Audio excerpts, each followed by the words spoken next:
بسم الله الرحمن الرحيم الحمد لله رب العالمين نحمده ونستعينه ونؤمن به ونتوكل عليه ونعوذ بالله من شرور أنفسنا ومن سيئات أعمالنا من يهده الله فلا مضل له ومن يضلل فلا هادي له نشهد أن لا إله إلا الله وحده لا شريك له ونشهد أن سيدنا ونبينا ومولانا محمدا صلى الله عليه وسلم عبده ورسوله اللهم صل وسلم وبارك على رسولك سيدنا ومولانا محمد وعلى آل وأصحاب سيدنا ومولانا محمد وعلى جميع الأنبياء والمرسلين وآلهم وصحبهم والتابعين لهم بإحسان إلى يوم الدين أما بعد فأعوذ بالله من الشيطان الرجيم بسم الله الرحمن الرحيم أم حسبتم أن تدخلوا الجنة ولما يعلم الله الذين جاهدوا منكم ويعلم الصابرين صدق الله العلي العظيم صدق وصدق وبلغ رسوله النبي الكريم ونحن على ما قال ربنا من الشاهدين الشاكرين والحمد لله رب العالمين يا أكرم الخلق ويا من يفتقر كل إليه لجاهه يوم الحشر لا تنسني إذ ذاك في تلك الضرر قد جئت بابك راجيا نيل الظفر بنوالكم يا مصطفى لا ينكسر قلبي بعودي خائبا مع من خسر لو جاء إلى الكرماء من يشكو العسر بالافتقار فلا يعوذ بلا يسر هل من كريم مثلكم في من غبر أو من يجي لا وحق المقتدر يا رب صل على النبي محمد منجي الخلائق من جهنم في غدي ആദരണീയരായ ഉസ്താദുമാരെ, രക്ഷിതാക്കളെ, മാന്യ സഹോദരന്മാരെ, സഹോദരിമാരെ, സുഹൃത്തുക്കളെ, അല്ലാഹുവിൻ്റെ അതിമഹത്തായ അനുഗ്രഹത്താൽ വിശുദ്ധ റജബ് മാസത്തിൽ അല്ലാഹു ഏറ്റവും ഇഷ്ടപ്പെടുന്ന മഹത്തായ ഇൽമിന്റെ മജ്ലിസിലാണ് നാം ഒരുമിച്ച് കൂടിയിരിക്കുന്നത്. അല്ലാഹു സുബ്ഹാനഹു വ തആല നാം പറയുന്നതും കേൾക്കുന്നതും ഇരുലോകത്തും ഉപകരിക്കുന്ന സുഹൃതമായി നമ്മിൽ നിന്ന് സ്വീകരിക്കുമാറാകട്ടെ. നമ്മിൽ നിന്ന് മൺമറഞ്ഞു പോയ മാതാപിതാക്കൾ, ഉസ്താദുമാർ, നാം സ്നേഹിച്ചവർ, നമ്മെ സ്നേഹിക്കുന്നവർ, നാമുമായി നന്മകളുമായി ബന്ധപ്പെട്ട് ജീവിച്ച കഴിഞ്ഞുപോയ മുഴുവൻ ആളുകളുടെ ഹദ്റത്തിലേക്കും ഈ സദസ്സിന്റെ ബറക്കത്തുകൾ അല്ലാഹു തആല എത്തിച്ചു നൽകുമാറാകട്ടെ. അല്ലാഹുവിൻ്റെ ദീനിന് വേണ്ടി ആത്മാർത്ഥമായി ഖിദ്മത്ത് ചെയ്യാൻ നമുക്കും നമ്മുടെ മാതാപിതാക്കൾ, ഉസ്താദുമാർ, സാദാത്തുക്കൾ, സ്നേഹജനങ്ങൾ, എല്ലാ ആളുകൾക്കും അല്ലാഹു ആഫിയത്തുള്ള ദീർഘായുസ്സ് നൽകി അനുഗ്രഹിക്കുമാറാകട്ടെ. ആമീൻ എന്നാമുഖമായി പ്രാർത്ഥിക്കുന്നു. അല്ലാഹുവിൻ്റെ പരിശുദ്ധമായ ദീൻ ഏറ്റവും കൂടുതൽ ബഹുമാനം നൽകുന്ന വിഭാഗമാണോ യുവാക്കൾ എന്ന് പറയുന്നത്. നമ്മുടെ പ്രായത്തിൽ ഏറ്റവും കൂടുതൽ അല്ലാഹു സുബ്ഹാനഹു വ തആല സുഹൃതങ്ങൾക്ക് സൗകര്യം തരുന്ന, നല്ല ആരോഗ്യം തരുന്ന കാലവും യുവത്വകാലമാണ്. അള്ളാഹുവിനെ അറിഞ്ഞ് മനസ്സിലാക്കി ദീന് ഉൾക്കൊണ്ടുകൊണ്ട് പരലോകത്തിന് വേണ്ടി അധ്വാനിക്കുന്ന ആളുകൾ കൂടുതൽ അധ്വാനിക്കേണ്ട പ്രായവും അതാണ്. പരിശുദ്ധ ഖുർആൻ ആ രൂപത്തിൽ പ്രവർത്തിച്ച് ജീവിക്കുന്ന മുഴുവൻ യുവാക്കൾക്കും യുവതികൾക്കും വലിയ സന്തോഷമാണ് അല്ലാഹു തആല നൽകിയിട്ടുള്ളത്. എല്ലാ വെള്ളിയാഴ്ചയും നാം എല്ലാവരും ഓതുന്ന സൂറത്തുൽ കഹ്ഫിന്റെ ആദ്യ ഭാഗത്ത് നമ്മെ അല്ലാഹു തആല പഠിപ്പിക്കുന്ന വലിയൊരു യാഥാർത്ഥ്യം, അല്ലാഹുവിന്റെ ദീന് മുറുകെ പിടിച്ച് അല്ലാഹു തആല നിഷിദ്ധമാക്കിയ കാര്യങ്ങളോട് പുറംതിരിഞ്ഞു നിന്ന് ദീന് ഒഴിവാക്കാനും ദീനിൽ നിന്ന് രാജിയാകാനും കൽപ്പിക്കുന്ന ആളുകളിൽ നിന്ന്, കുടുംബങ്ങളിൽ നിന്ന്, അതിനുവേണ്ടി അത്രയും നിർബന്ധിച്ച രാജാവിൽ നിന്ന് വിശ്വാസ സംരക്ഷണത്തിന് വേണ്ടി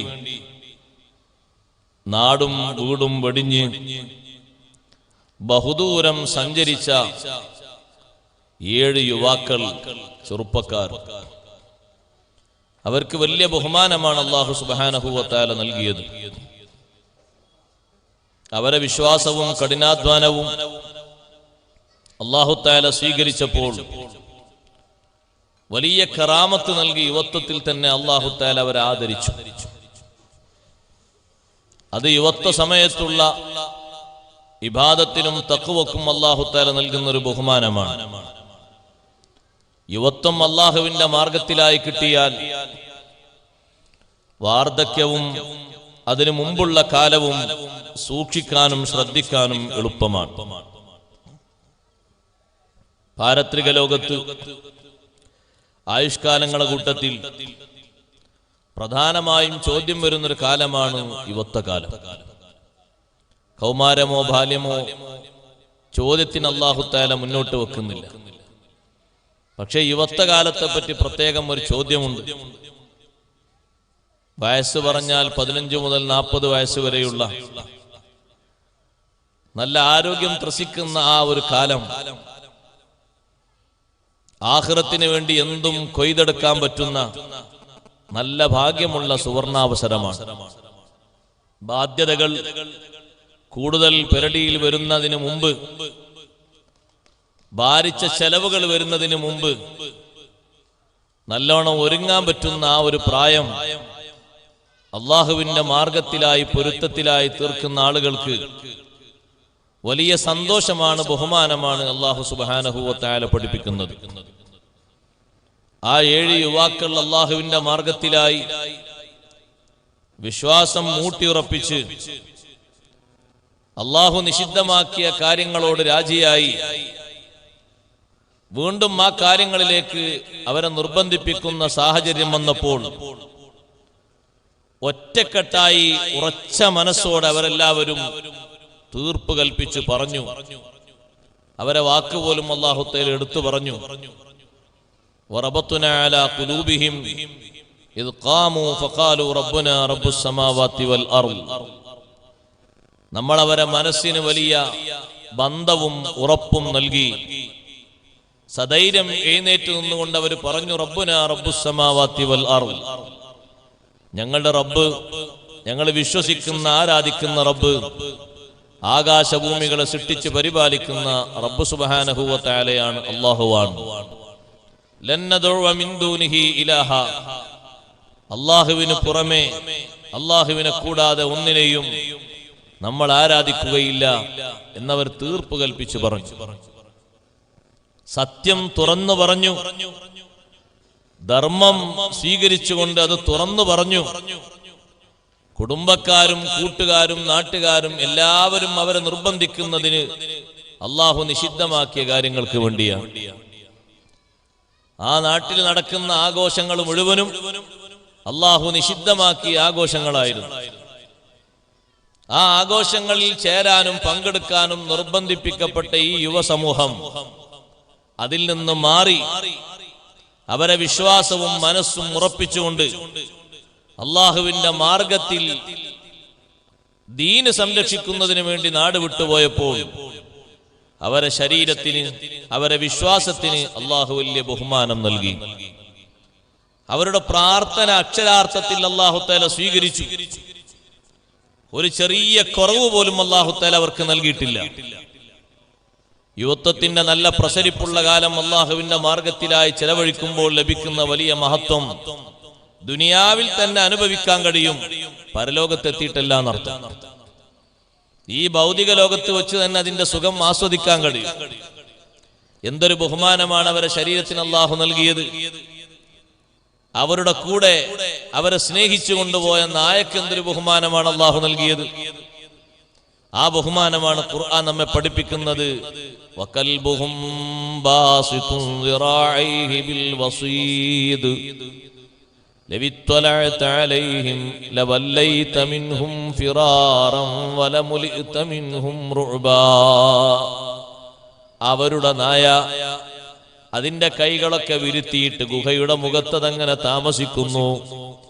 കാവലിന് വേണ്ടി ഗുഹയുടെ ഉള്ളിലേക്കല്ലല്ലോ, പുറത്തല്ലേ കാവൽ നിൽക്കേണ്ടത്. ഗുഹാമുഖത്തത് കാലും കൈയും വിരിച്ച് നന്നായി വിശ്രമിക്കുകയാണ്. പക്ഷേ ആ നായയെ പറ്റി അള്ളാഹു പറഞ്ഞത് വകൽബുഹും, അവരുടെ നായ എന്നാണ്. അവരാരും നായയെ കൊണ്ടുപോയിട്ടില്ല. അവരെ സ്നേഹിച്ച് ഒപ്പം കൂടിയ നായയെ അള്ളാഹു അവരിലേക്ക് ചേർത്തി പറഞ്ഞു. ആ യുവാക്കളോടുള്ള ബഹുമാനം കൊണ്ട് നായക്കും അള്ളാഹു വലിയ ബഹുമാനം നൽകി. നായക്ക് അവരെ പോലെയുള്ള ബഹുമാനം അള്ളാഹു തആല നൽകി. അവർക്ക് എത്ര കാലം വിശ്രമ ജീവിതം അള്ളാഹു നൽകിയോ അത്രയും കാലം വിശ്രമ ജീവിതം നായക്കും അള്ളാഹു നൽകിയിട്ടുണ്ട്. അവരെ ശരീരത്തിന് അള്ളാഹു തആല പോറലേൽപ്പിക്കാതെ സൂക്ഷിച്ചതുപോലെ നായക്കും അള്ളാഹു ബഹുമാനം നൽകിയിട്ടുണ്ട്. ഓ സഹോദരങ്ങളെ, സഹോദരിമാരെ, അവരുടെ പ്രാർത്ഥനക്ക് അല്ലാഹു വലിയ ഫലം നൽകി. വിശ്വാസ രംഗത്ത് കരുത്തോടെ പ്രവർത്തിക്കുന്ന ചെറുപ്പക്കാരെ, ചെറുപ്പക്കാരികളെ, വേട്ടയാടാനോ നമ്മെ വശീകരിക്കാനോ ആര് വന്നാലും അള്ളാഹുവിൽ അഭയം പ്രാപിച്ചുകൊണ്ട് ജീവിക്കുന്ന, മുന്നോട്ട് ഗമിക്കുന്ന ആളാണോ, പുരുഷനാണോ, സ്ത്രീയാണോ, യുവാവാണോ, യുവതിയാണോ, ധൈര്യസമേതം അള്ളാഹുവിലേക്ക് മനസ്സ് തിരിച്ചാൽ റബ്ബ് സുബ്ഹാനഹു വ തആല ആ വാക്ക് അക്ഷരാർത്ഥത്തിൽ സ്വീകരിക്കും. അവരെല്ലാവരും കൂടി അള്ളാഹുവിനോട് ദുആ ചെയ്തത് റബ്ബനാ ആതിനാ മിൻ ലദുൻക റഹ്മ വഹയ്യി ലനാ മിൻ അംരിനാ റശദാ. ഞങ്ങളുടെ രക്ഷിതാവേ, നിന്റെ ഭാഗത്തുനിന്ന് ഞങ്ങൾക്ക് നീ പ്രത്യേക അനുഗ്രഹം തരണം. മറ്റുള്ള ആളുകളെ പോലെയല്ലല്ലോ ഞങ്ങൾ. വീട്ടിൽ ജീവിക്കാനും സുഖിക്കാനും ആസ്വദിക്കാനും എല്ലാ സൗകര്യങ്ങളും ഞങ്ങൾക്കുണ്ട്. ഞങ്ങളുടെ ജീവിതത്തിന് ആരും തടസ്സമല്ല. പക്ഷേ ഞങ്ങളെ നാട്ടിൽ നിന്ന് ഇറങ്ങി പുറപ്പെട്ട് ബഹുദൂരം സഞ്ചരിച്ചത് നിന്റെ വിശ്വാസം മുറുകെ പിടിച്ചുകൊണ്ടാണല്ലോ. അതുകൊണ്ട് റബ്ബനാ ആതിനാ മിൻ ലദുൻക റഹ്മ, നിന്റെ ഭാഗത്ത് നിന്ന് പ്രത്യേക അനുഗ്രഹം ഞങ്ങൾക്ക് നീ നൽകണം. വഹയ്യി ലനാ മിൻ അംരിനാ റശദാ, ഞങ്ങളെ ഈ കാര്യത്തിന്റെ അവസാനം ഞങ്ങൾക്ക് നീ നന്നാക്കി തരണം. ഞങ്ങളിപ്പോൾ പ്രവേശിക്കുന്നത് വിശ്വാസ സംരക്ഷണത്തിന് വേണ്ടിയാണ്. ഈ വിശ്വാസത്തിന്റെ മാധുര്യം ഞങ്ങൾക്കും ഞങ്ങളെ പിന്തുടരുന്ന ആളുകൾക്കും നീ ഏറ്റവും നല്ല രൂപത്തിലാക്കി തരണം. എന്റെ ശബ്ദം ശ്രവിക്കുന്ന യുവതി യുവാക്കളോട്, ഉപ്പമാരോട്, ഉമ്മമാരോട് ഞാൻ പറയട്ടെ, വിശ്വാസ സംരക്ഷണത്തിന് വേണ്ടി ഗുഹയുടെ ഉള്ളിലേക്ക് പ്രവേശിക്കുമ്പോൾ അവര് നടത്തിയ ഈ പ്രാർത്ഥനക്ക് അല്ലാഹു വലിയ ഫലം നൽകി. അവരുടെ വിശ്വാസം ഊട്ടിയുറപ്പിച്ച രീതിയിൽ ആ ഗുഹയുടെ ഉള്ളിൽ അവർ അധിവസിച്ചുകൊണ്ട് 3 നൂറ്റാണ്ടിന് ശേഷം അവർ പുറത്തു വന്നപ്പോൾ ഇവർ കാരണമായി ലക്ഷക്കണക്കിന് ആളുകൾക്ക് അല്ലാഹു ഈമാൻ നൽകി. അതാണ് അവർ ചോദിച്ചത് വഹയ്യി ലനാ മിൻ അംരിനാ റശദാ. ഞങ്ങൾ ഈ ദൗത്യം, ഈ വിശ്വാസം, ഇത് സൂക്ഷിക്കുന്നതിന് വേണ്ടി ഞങ്ങൾ ഇറങ്ങി പുറപ്പെട്ടതുകൊണ്ട് ഞങ്ങൾക്ക് ഇതിന്റെ ആഖിബത്ത് നീ നന്നാക്കി തരണം, ഇതിന്റെ അവസാനം ഞങ്ങൾക്ക് നീ അനുകൂലമാക്കി തരണം. ഞങ്ങൾ കാരണം മറ്റുള്ളവർക്ക് ഞങ്ങളെ കൊണ്ട് നീ നേർമാർഗം നൽകണം. ഈ നാട്ടിൽ ജീവിക്കുന്ന, നമ്മുടെ ശബ്ദം ശ്രവിക്കുന്ന യുവതി യുവാക്കൾ നല്ലവരായി വർത്തിക്കുന്നവരാണോ അവരെ പിൻപറ്റുന്ന ഒരു സമൂഹം നാട്ടിൽ വരും. അവരുടെ ജീവിതം അംഗീകരിക്കുന്ന ആളുകൾ വരും. അവർക്ക് വേണ്ടി പ്രത്യേകം ദുആ ചെയ്യാൻ ധാരാളം ആളുകൾ ഉണ്ടാകും.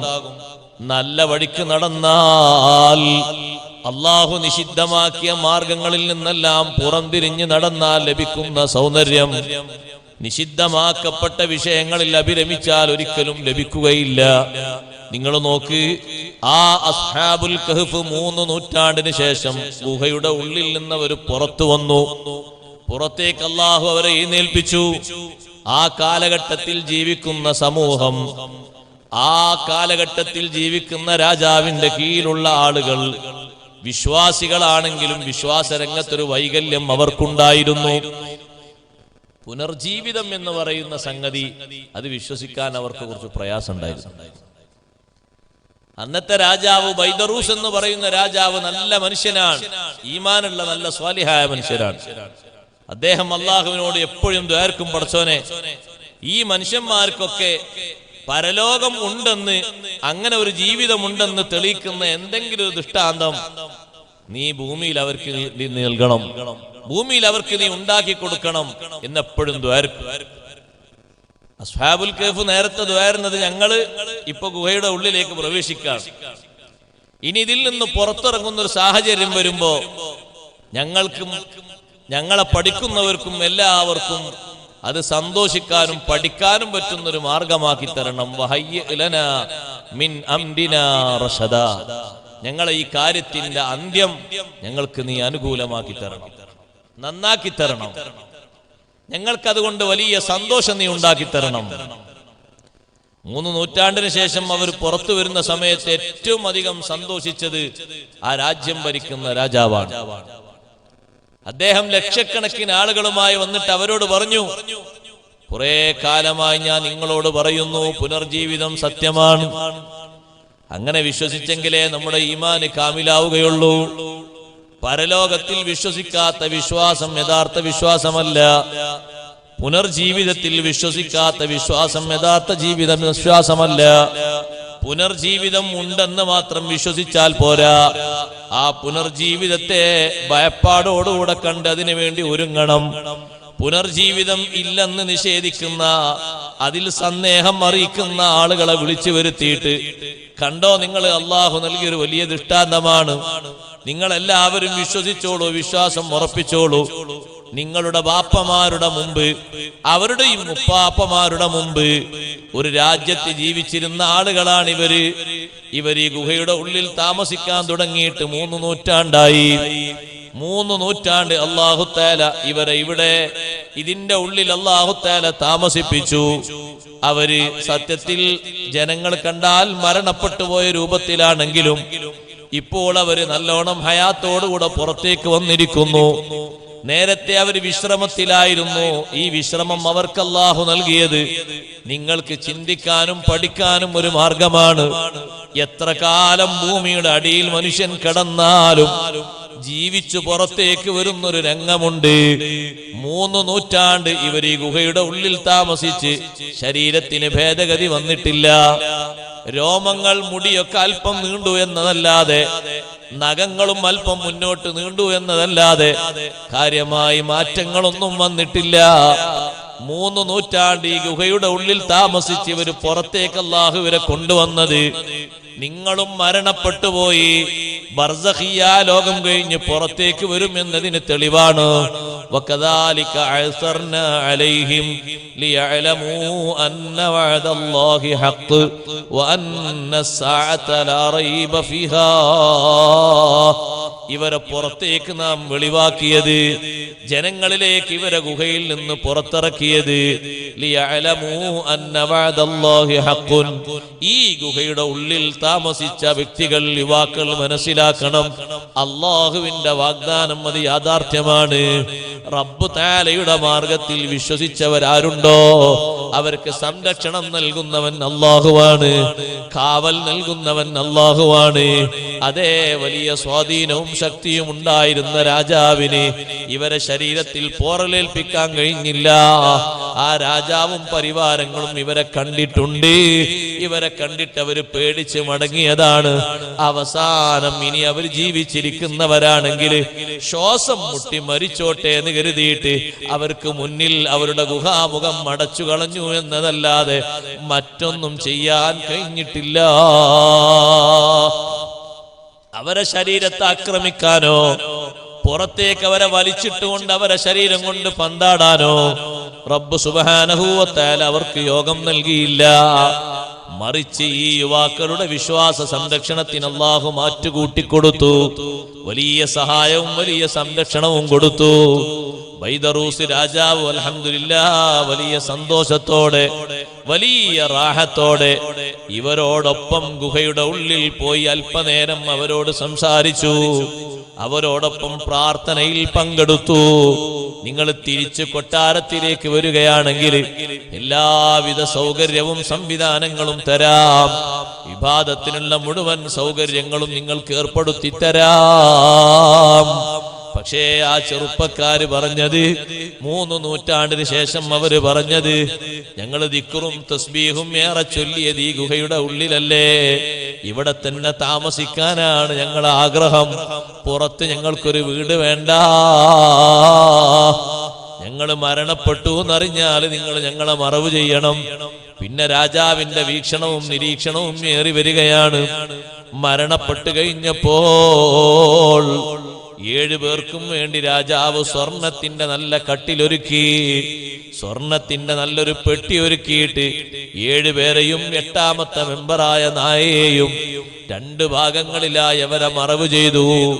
അന്ന് രാത്രി തന്നെ രാജാവിന് അവർ നിർദ്ദേശം കൊടുത്തു, ഞങ്ങൾ സ്വർണപ്പെട്ടിയിൽ കിടക്കേണ്ടവരല്ല, സ്വർണം ആസ്വദിക്കേണ്ട മറ്റൊരു ലോകം ഞങ്ങൾക്ക് വരാനുണ്ട്. ആ ലോകത്തിലേക്കാണ് ഞങ്ങൾ പ്രവേശിച്ചിരിക്കുന്നത്. അതുകൊണ്ട് ഈ സ്വർണത്തിന്റെ പെട്ടി തൽക്കാലം ഒന്ന് മാറ്റിത്തരണം. രാജാവ് ആ നിർദ്ദേശം കേൾക്കുന്നു.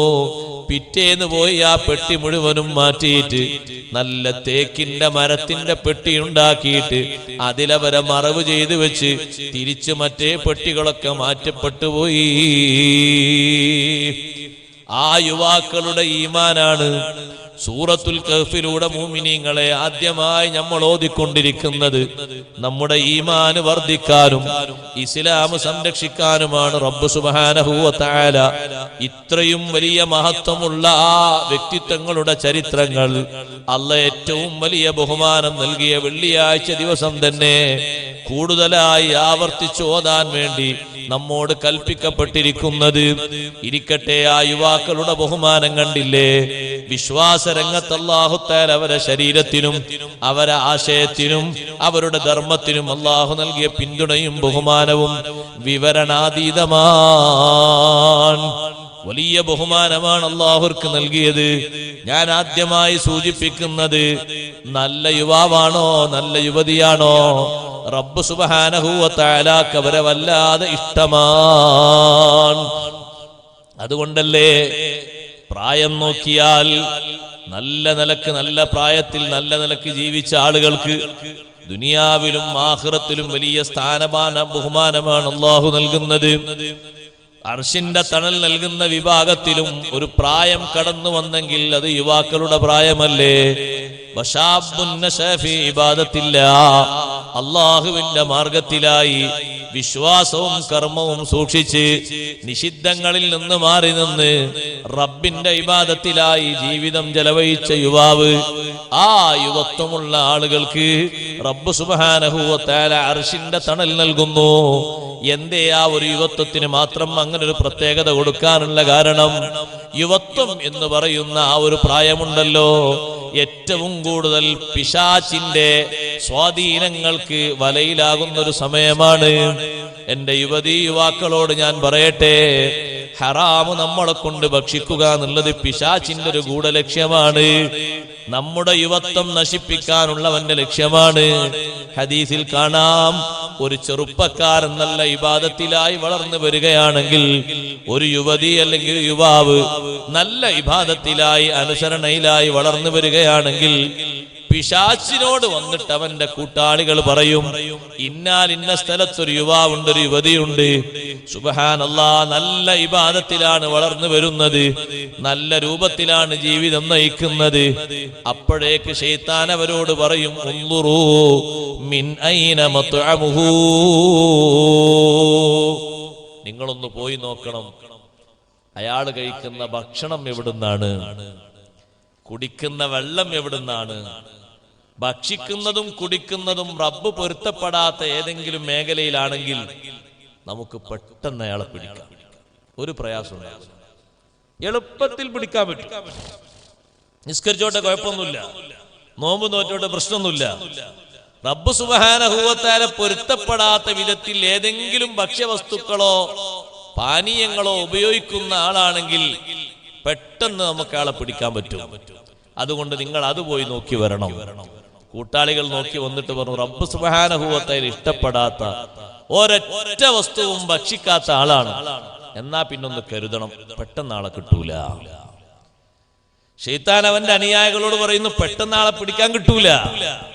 പെട്ടെന്ന് ആളെ പിടിക്കാൻ കിട്ടണമെങ്കിൽ അയാൾ കഴിക്കുന്നത് കുടിക്കുന്നത് എന്തെങ്കിലും നിഷിദ്ധമായ കാര്യങ്ങളാകണം, എന്നാ പിന്നെ പെട്ടെന്ന് ആളെ കിട്ടും. എത്ര ജുമാക്ക് പങ്കെടുത്താലും ജമാഅത്തിന് പങ്കെടുത്താലും ഏത് ദീനീ സദസ്സിന്റെ കൂട്ടത്തിൽ നേതൃത്വം നൽകാനും പ്രവർത്തിക്കാനൊക്കെ ആൾ ഉഷാറാണെങ്കിലും നമ്മളെ പിടുത്തത്തിൽ ആളെ കിട്ടും. യുവാവിനെ കിട്ടും, യുവതിയെ കിട്ടും. എത്ര ബാപ്പ ഉമ്മക്ക് ഖിദ്മത്തെടുക്കുന്ന ആളാണെങ്കിലും, ഏതെല്ലാം രൂപത്തിൽ ഇബാദത്തിൽ മുന്നേറുന്ന ആളാണെങ്കിലും, ഭക്ഷണം കഴിക്കുന്നത് കുടിക്കുന്ന വെള്ളം അല്ലാഹു നിഷിദ്ധമാക്കിയ ഏതെങ്കിലും രൂപത്തിലാണോ അവനെ നമുക്ക് പെട്ടെന്ന് പിടിക്കാൻ കഴിയും. അവന്റെ യുവത്വം നല്ല രൂപത്തിൽ ഇബാദത്തിലായി തീർക്കാൻ അവന് കഴിയൂല. അപ്പൊ സഹോദരങ്ങളെ, അന്നപാനീയങ്ങൾക്ക് നമ്മുടെ ഇബാദത്തും തഖ്വയുമായി ബന്ധപ്പെട്ട് വലിയൊരു സ്വാധീനമുണ്ട്. അതുകൊണ്ടല്ലേ നിങ്ങൾ നോക്ക്, അസ്ഹാബുൽ കഹ്ഫ് എന്ന് പറയുന്ന യുവാക്കൾ അവരെത്രമാത്രം വലിയ ബഹുമാനമുള്ളവരാണ്. ഗുഹയിൽ നിന്ന് അവർ 3 നൂറ്റാണ്ടിന് ശേഷം എഴുന്നേറ്റപ്പോ എല്ലാവർക്കും ചെറിയ വിശപ്പ് അനുഭവപ്പെട്ടു. വിശപ്പ് അനുഭവപ്പെട്ടപ്പോ കൂട്ടത്തിൽ മുതിർന്ന ആള് പറഞ്ഞു, നിങ്ങളെ കൂട്ടത്തിൽ ഒരാൾ പോയി ഭക്ഷണം വാങ്ങിക്കൊണ്ടുവരണം, അങ്ങാടിയിൽ പോയി ഭക്ഷണം വാങ്ങിക്കൊണ്ടുവരണം. പക്ഷേ ഭക്ഷണം വാങ്ങാൻ പോകുന്ന ആളോട് പറഞ്ഞു, ഫല്യൻളുർ അയ്യുഹാ അസ്കാ തഅമാ, ഇത്രയും കാലം നമ്മൾ കാത്തു സൂക്ഷിച്ചു വെച്ച നമ്മളെ ഈമാന് പോകാൻ പാടില്ല, നമ്മളെ ഇഖ്ലാസും ഇബാദത്തും തഖ്വയും ഒന്നും ചോർന്നു പോകാൻ പാടില്ല. അതുകൊണ്ട് പരിപൂർണമായും ഹലാലായ ഭക്ഷണം അന്വേഷിക്കണം. فلينظر أيها أزكى طعاما فليأتكم برزق منه وليتلطف ولا يشعرن بكم أحدا. നിങ്ങളെ ഒരാളും അറിയാൻ പാടില്ല, സ്വകാര്യമായി പോകണം, സ്വകാര്യമായി ഭക്ഷ്യവസ്തുക്കൾ വാങ്ങി വരണം. പക്ഷേ ഭക്ഷ്യവസ്തുക്കൾ വാങ്ങുന്ന ആളോടൊരു ഡിമാൻഡ് ഉണ്ട്, അയ്യുഹാ അസ്കാ തഅമാ, ഭക്ഷിക്കാൻ പൂർണ്ണ രൂപത്തിൽ ഹലാലായത് വാങ്ങണം. അതെന്താ അങ്ങനെ പറയാൻ കാരണം? അറവ് നടത്താതെ വിൽപ്പന നടത്തുന്ന മാംസങ്ങൾ ആ കാലഘട്ടത്തിൽ മാർക്കറ്റിൽ ഉണ്ടായിരുന്നു. അതും ഹറാമല്ലേ, അതും നിഷിദ്ധം തന്നെയാണ്. അറവ് നടത്താത്ത വിൽപ്പന നടത്തപ്പെടുക. അറവ് നടത്താതെ എങ്ങനെ വിൽക്കല്? 2 മേട്ട മേടിയാ പോരല്ലേ, സംഗതി പണിയാവുമല്ലോ. തലക്ക് മർമ്മം നോക്കി 2 അടി കൊടുത്താൽ മതി. ഏത് ജീവിയും ആടക്കാണെങ്കിൽ പെട്ടെന്ന് പണിയായി. കോയിൻ്റെത് പിന്നെ പറയും വേണം, പിന്നെ അങ്ങോട്ട് തോല് ഒന്ന് കീറി റെഡിയാക്കിയാൽ മതിയല്ലോ. കാണുമ്പോ ഇറച്ചിയല്ലേ ഉള്ളൂ. അർത്ഥയിലെ ഇറച്ചിയും മറക്കാത്തതിന്റെ ഇറച്ചിയും ഒക്കെ ഒരുപോലെയാണ്. കാഴ്ചയിൽ നമുക്ക് എന്ത് വേർതിരിയാനാ? ഇനി അത് വേവിച്ചു നോക്കിയാൽ ടേസ്റ്റ് വല്ല വ്യത്യാസമുണ്ടോ? ടേസ്റ്റ് ഒരുപോലെ തന്നെയല്ലേ, നമുക്കൊക്കെ സമം തന്നെയല്ലേ. നിങ്ങൾ നോക്ക്, അസ്ഹാബുൽ കഹ്ഫ് ഈമാനൊക്കെ കെട്ടിപ്പടുത്തി ഉയർത്തി കൊണ്ടുവന്ന് ഇത്രയും ക്ഷീണം അനുഭവിച്ച് ഇത്രയും ത്യാഗം ചെയ്ത് അള്ളാഹുവിന്റെ ദീനിന് വേണ്ടി വിശ്വാസവും കർമ്മങ്ങളൊക്കെ സൂക്ഷിച്ച് ആ ഗുഹയുടെ ഉള്ളിൽ താമസിച്ച് എല്ലാവിധ കറാമത്തും അള്ളാഹു നൽകി. പുറത്തേക്ക് അള്ളാഹു ഒരു വെളിവാക്കുന്ന സമയം അവരുടെ ഡിമാൻഡ് ഭക്ഷണം വേണം. അത് വിശപ്പുണ്ടായ ജീവിക്കുന്ന ആർക്കും ഭക്ഷണം വേണ്ടേ? പക്ഷെ ഏതെങ്കിലും ഭക്ഷണം വാങ്ങിക്കൊണ്ടുവരരുത്.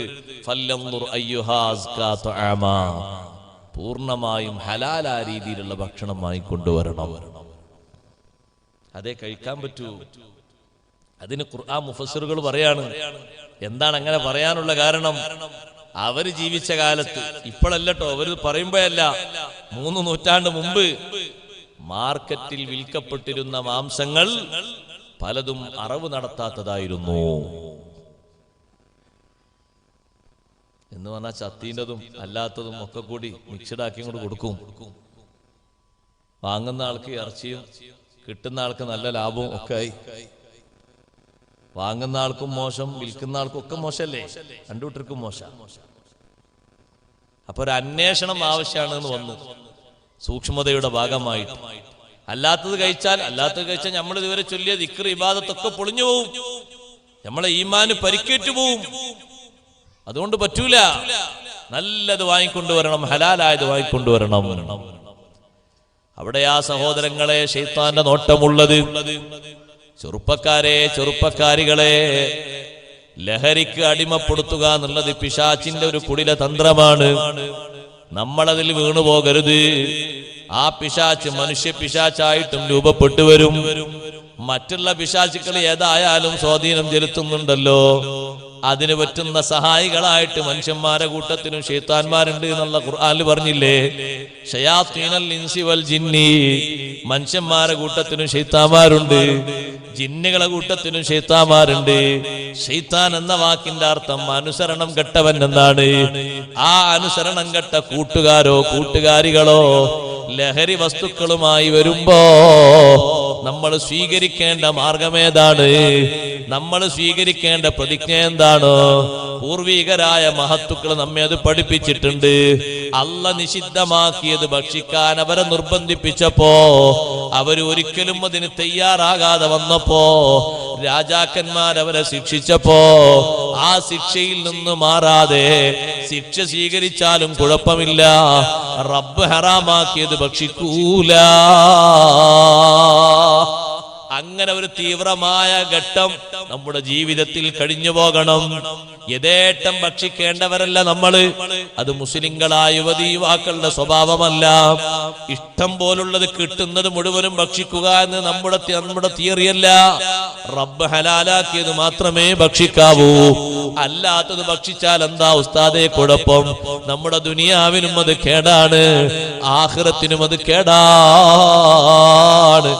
ഇവിടെ ലഹരി ഭക്ഷിച്ച മനുഷ്യൻ, ഇവിടെ ലഹരി ഭക്ഷിച്ച് മരണപ്പെട്ടു പോയ മനുഷ്യൻ, തൗബക്ക് അവസരം കിട്ടാതെ പിരിഞ്ഞുപോയ മനുഷ്യൻ, റബ്ബ് സുബ്ഹാനഹു വ തആലയുടെ ഹദ്റത്തിൽ മാപ്പിന് ഒരു അർഹതയും ഒരു ചാൻസും കിട്ടാതെ പിരിഞ്ഞുപോയവൻ ആഖിറത്തിലെത്തുമ്പോ റബ്ബ് സുബ്ഹാനഹു വ തആല അവന് കുടിക്കാൻ കൊടുക്കുന്നത് മുഅ്മിനീങ്ങൾക്ക് കുടിക്കാൻ കൊടുക്കുന്ന വെള്ളമല്ല, അവർക്ക് കൊടുക്കുന്ന പാനീയമല്ല.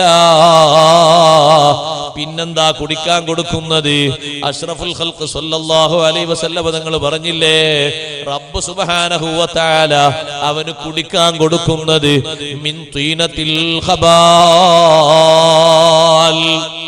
തീനത്തുൽ ഖബാലിൽ നിന്നാണ് കുടിക്കാൻ കൊടുക്കുന്നത്. സ്വഹാബത്ത് ചോദിച്ചു, അല്ലാഹുവിന്റെ റസൂലേ വമാ തീനത്തുൽ ഖബാൽ?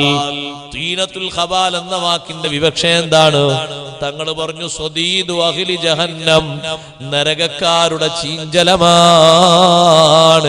അവരുടെ ഗുഹ്യസ്ഥാനങ്ങളിൽ നിന്ന്, അവരുടെ കക്ഷഭാഗങ്ങളിൽ നിന്ന്, അവരുടെ ശരീരത്തിന്റെ വ്യത്യസ്ത ഭാഗങ്ങളിൽ നിന്ന് ഒഴുകി വരുന്ന ചൂടുള്ള ചീഞ്ചലമുണ്ടല്ലോ, അതാണ് കുടിക്കാൻ കൊടുക്കുന്നത്. ആ ചീഞ്ചലം നേർക്ക് നേരെ ദാഹത്തിന് വേണ്ടി കുടിക്കാൻ പറ്റുന്നതാണോ? അല്ല. അത് കുടിക്കുന്ന ആൾക്ക് ശമനമുണ്ടാകുമോ? ഇല്ല. ദാഹം വല്ലതും അകറ്റി കിട്ടുമോ? ഇല്ല. അത് കുടിക്കുന്ന ആളുടെ സ്വഭാവം എന്താണ്? ഖുർആൻ പഠിപ്പിച്ചു, ചീഞ്ചലം കുടിക്കുന്ന മനുഷ്യൻ യതജറഉഹു വലാ യകാദു യുസീഗുഹു വയതീഹിൽ മൗതു മിൻ കുല്ലി മകാൻ വമാ ഹുവ ബിമയ്യിത്. ചീഞ്ചലം കുടിക്കാൻ കൊടുക്കും, മുറുക്കാക്കി ദാഹത്തിന്റെ കാഠിന്യം കൊണ്ട് അവനത് വലിച്ചു കുടിക്കും. പക്ഷേ കുടിക്കുമ്പോഴേക്ക് വയതീഹിൽ മൗതു മിൻ കുല്ലി മകാൻ, കുടിക്കുമ്പോ അവന്റെ ഓരോ അവയവങ്ങളും മരിച്ചുകൊണ്ടിരിക്കുകയാണ്.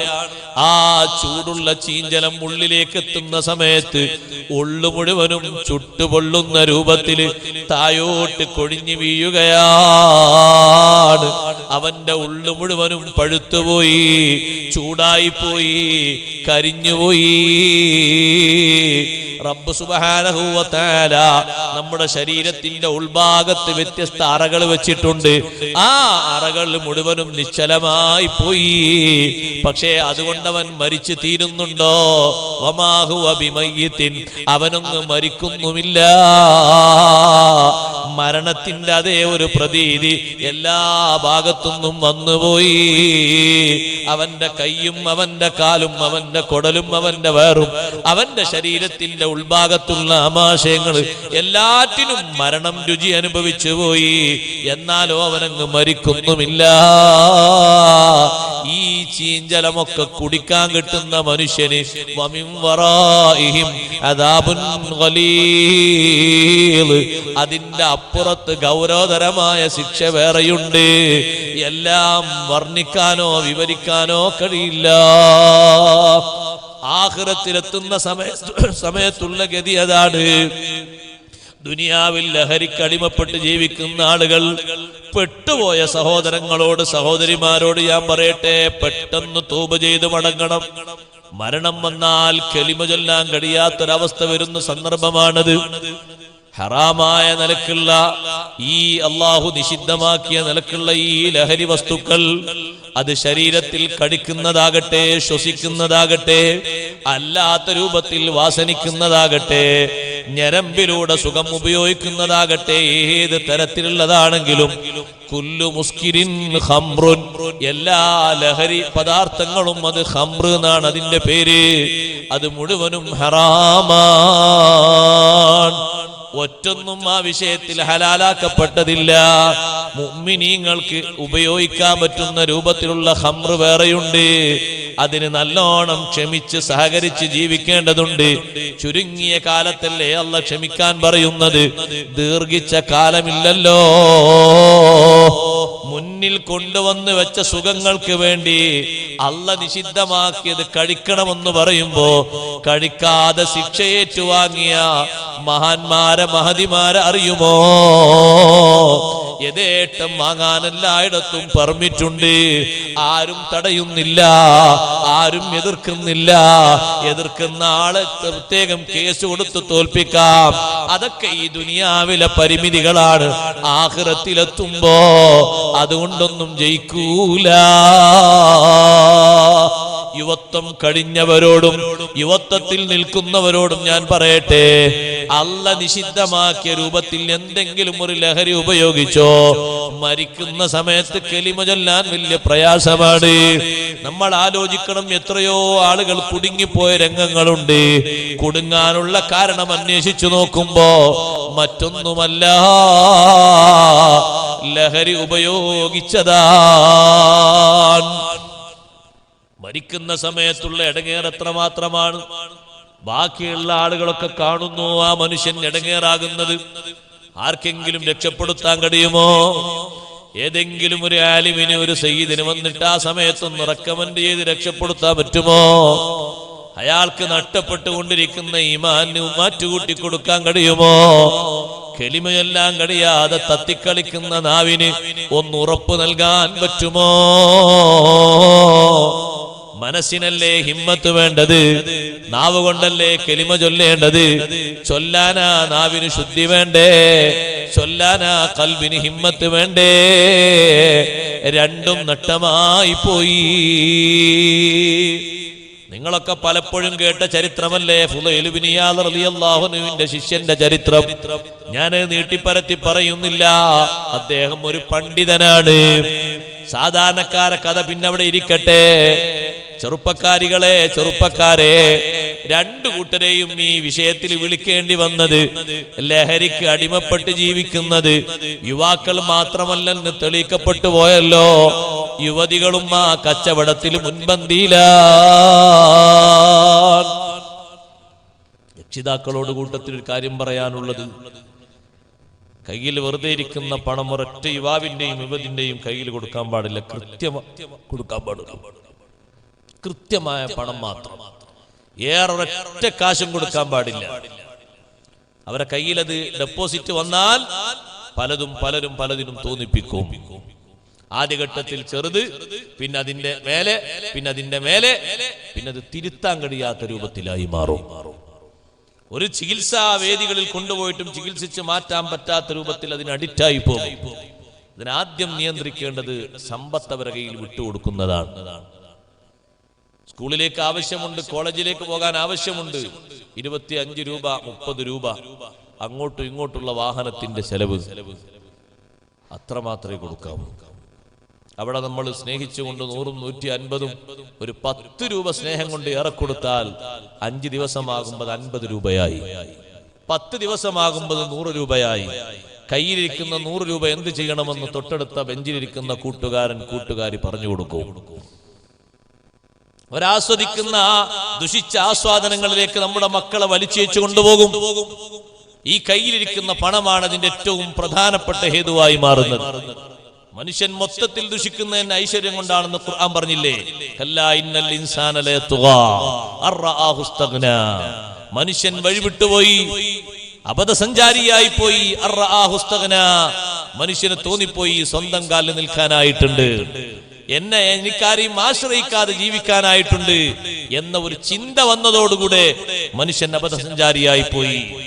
സാമ്പത്തികമായ പുരോഗതിയാണ്, മുന്നോക്കമാണ്, മുന്നേറ്റമാണ് സത്യത്തിൽ ഈ രൂപത്തിൽ മനുഷ്യന്മാരെ പേപ്പിക്കാനുള്ള പ്രധാനപ്പെട്ട ഒരു കാരണം. ബറക്കത്തിന് ദ്വാരക്കാൻ തന്നെ നമുക്കിന്ന് പേടിയാണ്. കാരണം ബറക്കത്തിന് ദ്വാരുന്നിടത്തോളം അവസ്ഥ എങ്ങനെയാണുള്ളത്, ഇനിയും ബറക്കത്തിന് ദ്വാരുന്നുള്ള അവസ്ഥ എന്താ ഉണ്ടാകുക എന്ന് പറയാൻ പറ്റൂല.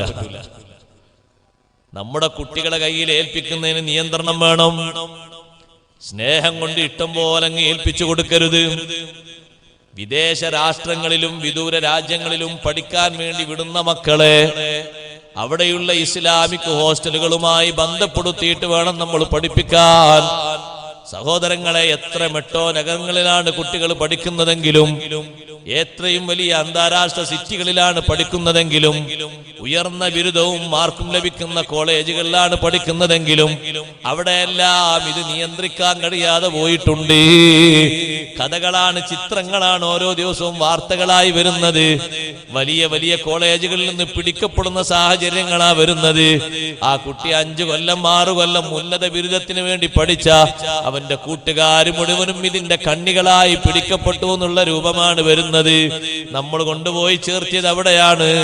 ആ കുട്ടി താമസിക്കുന്ന ഹോസ്റ്റൽ, ആ കുട്ടി താമസിക്കുന്ന കൂട്ടുകെട്ട് അത് ഇസ്ലാമികമായ മാനത്തിലാണോ രൂപത്തിലാണോ? അല്ല.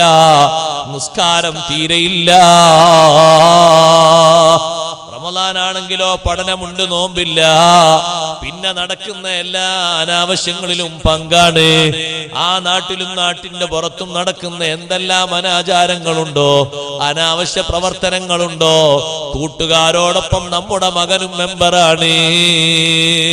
ചിലര് ചിന്തിക്കും തൊഴിൽ കിട്ടും വരെയല്ലേ ഉസ്താദെ അങ്ങ് ക്ഷമിച്ചേക്കാം, തൊഴിൽ കിട്ടിയാൽ പിന്നെ അങ്ങ് നന്നായേക്കും. ഇല്ല കേട്ടോ, അഡിക്റ്റായി പോയി കഴിഞ്ഞാൽ, പിശാചവന്റെ മനസ്സിൽ സ്വാധീനം വരുത്തി കഴിഞ്ഞാൽ നമ്മുടെ നേരെ കൺമുന്നിൽ നിന്ന് മയക്ക് വസ്തു ഉപയോഗിക്കുന്നതിന് അവന് മടിയില്ലാതെയായി പോകും. കാരണം ആ രൂപത്തിൽ അവർ പരസ്യമായി ഉപയോഗിച്ചു പോയി. പിന്നെ ബാപ്പയുടെ മുന്നിൽ വെച്ച്, ഉമ്മയുടെ മുന്നിൽ വെച്ച് അതിനൊരു തടസ്സമല്ലാത്ത രൂപത്തിലാക്കി മാറ്റിക്കളയും. എതിർത്താലോ അവന് സ്വന്തമായിട്ട് ജോലിയുണ്ട്, നമ്മൾ ആ ജോലിയുടെ പേരിൽ ഭീഷണിപ്പെടുത്തും. പിന്നെയോ അവൻ സ്വന്തം കാര്യം എന്ന നിലക്ക് മാറിയെന്ന് ജീവിച്ചു പോകും. എന്റെ കുടുംബം ഇതിനെ ഇതിനെതിരാണ്, എന്റെ ബാപ്പയും ഉമ്മയും ഇതിനെതിരാണ്, അവര് ഫ്രീഡം തരാത്തവരാണ്. ചിലപ്പോൾ നമ്മുടെ പേരിൽ കേസ് വരെ കൊടുത്തു പോകും. ബാപ്പയും ഉമ്മയും ഫ്രീഡം തരുന്നില്ല, അതുകൊണ്ട് അവർക്കെതിരെ ഒരു കേസ്. വർത്തമാനകാലത്ത് നമ്മൾ വായിച്ചതാ, തള്ളാനായിട്ടില്ല. വീട്ടിൽ നിന്ന് കുട്ടിയെ ശകാരിച്ച ഉപ്പാക്കെതിരെ മകൻ കേസ് കൊടുത്തു. 10-22 വയസ്സുകാരന് ചെറുപ്പക്കാരൻ കേസ് കൊടുത്തു. കാരണം അന്വേഷിച്ചപ്പോൾ അവൻ പറഞ്ഞു, ബാപ്പ സ്വൈര്യം തരുന്നില്ല, ഫ്രീഡം തരുന്നില്ല. അനാവശ്യത്തിന് അടിമപ്പെട്ട ഈ കുട്ടി അതിൽ നിന്ന് പിന്തിരിപ്പിക്കാനുള്ള ബാപ്പയുടെ ശ്രമത്തിനാണ് ഈ രൂപത്തിൽ കേസ് വന്നത്. നമ്മൾ ആലോചിക്കണം, നമ്മൾ ചിന്തിക്കണം. ഒക്കെ കഴിഞ്ഞിട്ടല്ല ചിന്തിക്കേണ്ടത്, മുമ്പേ ചിന്തിക്കണം. ഇസ്ലാമിക് ഹോസ്റ്റലുകൾ ഒരുപാടുണ്ട്. ഉദാഹരണമായി പറഞ്ഞാൽ നിങ്ങൾ നോക്ക്, ബാംഗ്ലൂർ മെട്രോ നഗരമാണ്, ഇസ്ലാമിക് ഹോസ്റ്റലുകളുണ്ട്. പക്ഷെ നമ്മുടെ സമൂഹത്തിന്റെ മിക്ക ആളുകളും പഠിച്ച് വളർന്ന് വലുതായി ഉയർന്നു വരുന്നത്, സത്യം കൂടെ തുറഞ്ഞു പറട്ടെ, നിങ്ങൾക്ക് പറ്റിയാലും പറ്റിയിട്ടില്ലെങ്കിലും ശരി, കേൾക്കുന്ന ആൾക്കാരോ കേട്ടോട്ടെ, ഇസ്ലാമിക സംവിധാനത്തിലല്ല. 5 വക്ത് നേരെ നിസ്കരിച്ചിട്ടല്ല നമ്മുടെ കുട്ടി പഠിക്കുന്നത്. നിങ്ങൾ ആ കുട്ടിക്ക് ഒരു വർഷം ഫീസ് കെട്ടിക്കൊടുക്കുന്ന 2.5 ലക്ഷമാണ്. 2ാമത്തെ വർഷം വീണ്ടും കെട്ടുന്നു 2.5 ലക്ഷം. ആ കുട്ടിന്റെ നിത്യേന ചെലവുകൾക്ക് വേറെ കെട്ടിക്കൊടുക്കുന്നു 50,000.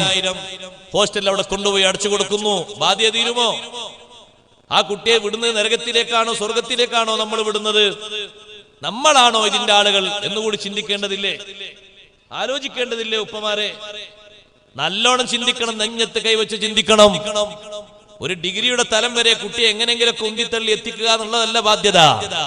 അങ്ങനെ ബാധ്യത ഇസ്ലാം നമ്മൾ ഏൽപ്പിച്ചിട്ടില്ല. പഠിപ്പിക്കുന്നത് ഏതാണെങ്കിലും ശരി, ആ കുട്ടിന്റെ ദീനും ദുനിയാവും ആഖിറും നഷ്ടപ്പെടാത്ത രൂപത്തിലായി സൂക്ഷിക്കണം. അതിന് പറ്റുന്ന തലങ്ങളിൽ കൊണ്ടുപോയാക്കണം. അതിന് കഠിനാധ്വാനം ചെയ്യേണ്ടി വരും, ഒരുപാട് കഷ്ടപ്പാടുകൾ സഹിക്കേണ്ടി വരും. അതിനാണ് നമ്മളെല്ലാവരും രക്ഷിതാക്കളായി മാറിയത്. ഉന്തി തള്ളിവിടാനല്ല, കുട്ടിയോട് ഇഷ്ടം പോലെയുള്ളതിന് പോയി ചേരാൻ വേണ്ടി പറഞ്ഞേക്കാനല്ല. ആ കുട്ടിയുടെ സംസ്കാരം ചോർന്നൊലിച്ചു പോകാൻ പാടില്ല.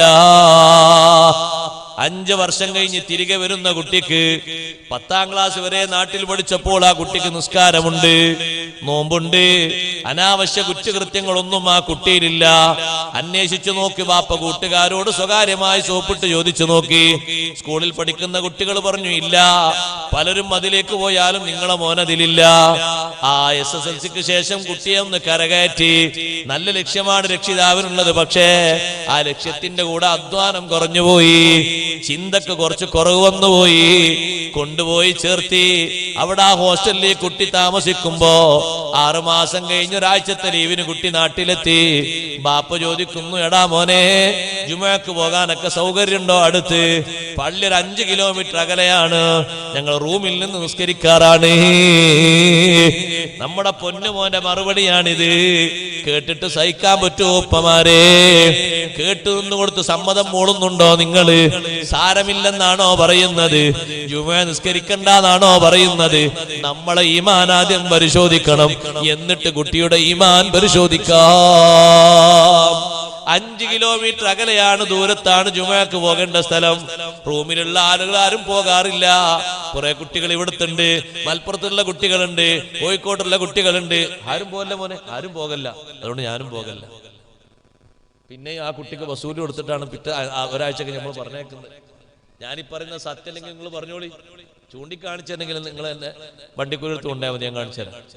ഇന്നും കാണിച്ചു തരാം. പിന്നെ നമ്മൾ വാദം മാത്രം പറഞ്ഞാൽ മതിയോ? ചരിത്രം അങ്ങനെ പറഞ്ഞിട്ട് കേൾക്കാൻ നല്ല സുഖമുള്ള വാദാട്ടെന്നെ പറഞ്ഞ് ആ ബീവിന്റെ ചരിത്രമൊക്കെ മഹാസംഭവം എന്ന് പറഞ്ഞാൽ മതിയോ? നമ്മളൊന്ന് ചിന്തിക്കണ്ടേ? നമ്മളെ സ്വന്തത്തിലേക്കൊന്ന് ചിന്തിക്കണ്ടേ?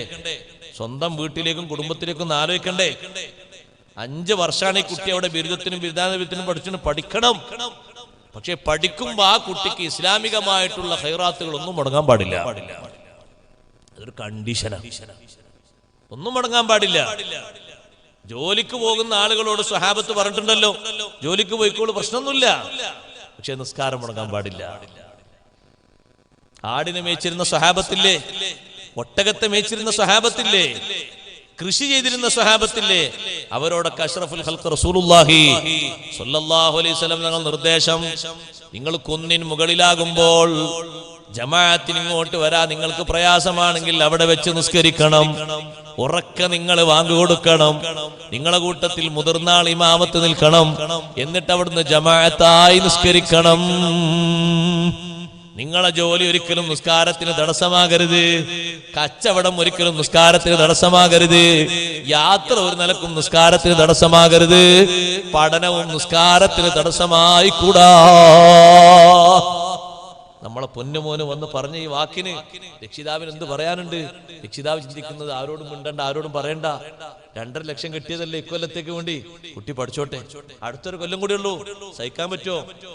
നാളെ ആഖിറത്തിൽ ആ കുട്ടി നമ്മൾ അവിടെ ഹാജരാക്കിയിട്ട് 2 വർഷം എന്റെ നിസ്കാരം പോകാനും എന്റെ ജുമുഅ പോകാനും കാരണം ഈ ഉപ്പയാണ് ഈ ഉമ്മയാണെന്ന് പറഞ്ഞാൽ പരിഹരിച്ചു കൊടുക്കാൻ കഴിയോ? ഉപ്പമാരെ പരിഹരിച്ചു കൊടുക്കാൻ കഴിയോ? ആഖിറത്തില് ഈ ഉമ്മയാണ് എന്റെ നിസ്കാരം മുടങ്ങാൻ കാരണമെന്ന് പറഞ്ഞാൽ പരിഹരിച്ചു കൊടുക്കാൻ കഴിയോ? വെറുതെയാണോ? ഫാബവാഹു യുഹവ്വിദാനിഹി ഔ യുനസ്സിറാനിഹി ഔ യുമജ്ജിസാനിഹി. മാതാപിതാക്കളാണ് കുട്ടികളെ നസ്രാനിയാക്കുന്നത്, മജൂസിയാക്കുന്നത്, യഹൂദിയാക്കുന്നത്. വേറെ ആരിലേക്കും അല്ലാഹു ആ കാരണം ചേർത്ത്, നബിതങ്ങൾ ആ കാരണം ചേർത്തി പറയാതിരുന്നത് നമുക്കതിന്റെ പിന്നിൽ വലിയൊരു ബന്ധമുണ്ട്. നിങ്ങൾ അന്വേഷിച്ചോളൂ, ചിന്തിച്ചോളൂ. ഇങ്ങനെ നിസ്കാരം നല്ലോണം ശീലിച്ച ഒരു കുട്ടിയുടെ ജീവിതത്തിൽ നിന്ന് നിസ്കാരവും ജുമുഅയും ജമാഅത്തും ഖുർആനോത്തും ഒക്കെ അങ്ങോട്ട് അസ്തമിച്ചു പോയാൽ പിന്നെ ലഹരി കയറി വരുന്നതിന് എത്ര എളുപ്പമാ. മദ്യക്കുപ്പി കിട്ടുമ്പോ കുടിക്കാൻ എന്തൊരു സുഖമാ. മാറിയിരുന്നു. അതേ സമയത്ത് നമ്മളെ വകുപ്പിൽ ഈ സൗകര്യങ്ങൾ വന്നപ്പോ, സംവിധാനങ്ങൾ വന്നപ്പോ കുട്ടിക്ക് തീർത്തും അതിന് പറ്റുന്ന അവസരം വന്നു. നമ്മൾ നല്ല കരുത്തോടെ ചിന്തിക്കണം. യുവതീ-യുവാക്കൾ 2 ടീമുമുണ്ട് ഈ രൂപത്തിൽ ജീവിക്കുന്നവര്. അതുകൊണ്ട് മക്കളെ കൊണ്ടുപോയി അകലെ ചേർത്തുന്ന ആളുകൾ ഏത് രാജ്യത്ത്, രാഷ്ട്രത്തിൽ നിങ്ങൾ ചേർത്തിയാലും ഇസ്ലാമികമായ നന്മകൾക്ക് ഒരു മുടക്കവും ഇല്ലാത്ത രൂപത്തിലുള്ള പഠനമേ കൊടുക്കാവൂ, ജോലിയെ പഠിപ്പിക്കാവൂ. അതിനെ അല്ലാഹ് നമ്മളോട് കൽപ്പിച്ചിട്ടുള്ളൂ. എങ്ങനെയെങ്കിലും ഒരു ജോലി പഠിപ്പിക്കണം എന്ന് അല്ലാഹുവിന്റെ കൽപ്പനയില്ല. എങ്ങനെയെങ്കിലും ഒരു ബിരുദമായി കൊടുക്കണമെന്ന് നിർദ്ദേശമില്ല. എങ്ങനെയെങ്കിലും ഒരു ഉയർന്ന സ്റ്റാറ്റസിലേക്ക് ഉയർത്തണമെന്ന ചിന്തയില്ല. അങ്ങനെ നിർദ്ദേശം ഇസ്ലാമിലില്ല. നമ്മുടെ ശത്രുക്കളായിട്ട് നമ്മളെ മക്കൾ വരും. നിങ്ങൾ നല്ലോണം സൂക്ഷിക്കണമെന്ന് അല്ലാഹുവിന്റെ നിർദ്ദേശമുണ്ട്. നിങ്ങളെ ശത്രുക്കളായിട്ട് നിങ്ങളെ ഇണകൾ വരും. നല്ലോണം സൂക്ഷിക്കണമെന്ന് അല്ലാഹുവിന്റെ നിർദ്ദേശമുണ്ട്. എങ്ങനെ അവർ ശത്രുക്കളായി വരും? മഹാന്മാരായ പണ്ഡിതന്മാര് പഠിപ്പിച്ചു, നന്മയുടെ കവാടങ്ങൾ കൊട്ടിയടക്കപ്പെടുമ്പോ പിന്നെ ആ മകനും ആ മകളും ആ ഭാര്യയും വളർന്നു വരുന്നത് നേരെ എതിരാളികളായിട്ടാണ്. ഇസ്ലാമിന്റെ ഭാവങ്ങൾ മുഴുവനും കൈയൊഴിച്ച് നിഷിദ്ധമായ മുഴുവൻ കാര്യങ്ങളും ജീവിതത്തിലേക്ക് സ്വീകരിച്ച്, ലഹരി വേണോ ലഹരിയുണ്ട്, മസ്ത് വേണോ മസ്തുണ്ട്, അനാവശ്യ രംഗങ്ങൾ വേണോ അതുണ്ട്, ശരീരത്തിന്റെ സുഖങ്ങൾ വേണോ അതുണ്ട്, കണ്ടിട്ടുള്ള സുഖമുണ്ട്, കേട്ടിട്ടുള്ള സുഖമുണ്ട്, സംസാരിച്ചിട്ടുള്ള സുഖമുണ്ട്, എല്ലാ അനാവശ്യങ്ങളും കൂടെ വന്നിട്ടുണ്ട്. യാ അയ്യുഹല്ലദീന ആമനൂ ഇന്ന മിൻ അസ്വാജികും വഔലാദികും അദുവല്ലകും ഫഹ്ദറൂഹും. അല്ലാഹു കരുതിയിരിക്കാൻ പറഞ്ഞില്ലേ, സൂക്ഷിക്കാൻ പറഞ്ഞില്ലേ? നിങ്ങളെ മക്കളിൽ നിങ്ങൾക്ക് ശത്രുക്കൾ വരും. നിങ്ങൾ നല്ലോണം സൂക്ഷിക്കണം. നിങ്ങളതിന് കാരണക്കാരാകരുത്. നിങ്ങളതിന് വേണ്ടി പ്രവർത്തിക്കുന്ന ആളുകളാകരുത്. നല്ലോണം ശ്രദ്ധിച്ച് സൂക്ഷിച്ച് വഴി നടത്തണം. ഫുളൈൽ ഇബ്നു ഇയാദ് റളിയല്ലാഹു അൻഹുവിന്റെ ശിഷ്യൻ എത്ര വലിയ പണ്ഡിതനാണ്. ശിഷ്യന്മാര് വന്നാല് സംശയം തീർത്തു കൊടുക്കാൻ വലിയ കഴിവാണ്. ശിഷ്യന്മാരുടെ കൂട്ടത്തിൽ അത്ര പ്രാഗൽഭ്യമുള്ള ആളുണ്ടോ? അന്നത്തെ കാലത്ത് ആളുകൾക്ക് സംശയമായിരുന്നു. ഏത് പണ്ഡിതൻ വന്നാലും മുത്തഅല്ലിം വന്നാലും സംശയിക്കുന്ന വിഷയങ്ങൾ, സംശയം മുഴുവൻ ദൂരീകരിച്ചു കൊടുത്തുകൊണ്ട് കൃത്യമായി വിഷയം പറയാൻ പറ്റുന്ന പണ്ഡിതനാണ്. പക്ഷേ ഫുളൈൽ ഇബ്നു ഇയാദ് എന്ന് പറയുന്ന മഹാപണ്ഡിതൻ ഈ ശിഷ്യൻ മരിക്കുന്ന സമയത്ത് തൊട്ടടുത്തുണ്ട്. ഉസ്താദ് കലിമ ചൊല്ലി കൊടുക്കുന്നുണ്ട്, കുട്ടി കലിമ ചൊല്ലുന്നില്ലെന്ന് മാത്രമല്ല, ഞാനങ്ങനെ ചൊല്ലൂല. ലാ അഖൂലു ഹകദാ, ലാ അഖൂലു ഹകദാ, ഞാൻ ലാ ഇലാഹ ഇല്ലല്ലാഹ് ചൊല്ലൂല. ഇന്നി ബരീഉം മിനൽ ഇസ്ലാം, ഞാൻ ഇസ്ലാമിൽ നിന്ന് ഒഴിവാണ് എന്നും പറഞ്ഞിട്ട് ആ കുട്ടി കണ്ണടച്ചത്. വലിയ പണ്ഡിതനായ മനുഷ്യൻ കണ്ണടച്ചത്. അങ്ങനെ അങ്ങ് കണ്ണ് ചീമി പരലോകത്തേക്ക് നീങ്ങിപ്പോയി. 40 ദിവസം ഫുളൈൽ ഇബ്നു ഇയാദ് റളിയല്ലാഹു അൻഹു ധർമ്മസങ്കടത്തിലാണ്. ജമാഅത്തിനും കാര്യങ്ങൾക്കൊക്കെ പോകുമെങ്കിലും ആരോടും സംസാരിക്കാറില്ല. കാരണം ഫുളൈൽ ഇബ്നു ഇയാദ് തങ്ങളെ ദുഃഖം, ഫുളൈൽ ഇബ്നു ഇയാദ് തങ്ങളെ സങ്കടം ഈ രൂപത്തിൽ ഇൽമൊക്കെ പഠിപ്പിച്ച് എല്ലാ കിതാബുകളിലും വലിയ പാണ്ഡിത്യമുള്ള ഏത് മുത്തല്ലിമോ എന്ന് സംശയം ചോദിച്ചാലും തീർത്തു കൊടുക്കാനുള്ള പ്രാഗൽഭ്യമുള്ള ഒരു പണ്ഡിതനായ ശിഷ്യൻ മരിക്കുന്ന നേരത്ത് കലിമയിൽ കൊടുത്തിട്ട് ചൊല്ലൂലാന്ന് മാത്രമല്ല, ഇസ്ലാമിൽ നിന്ന് രാജിയായി പോയി. എന്റെ മുത്തല്ലിമിന്, എന്റെ ശിഷ്യന് എന്ത് സംഭവിച്ചു പോയി?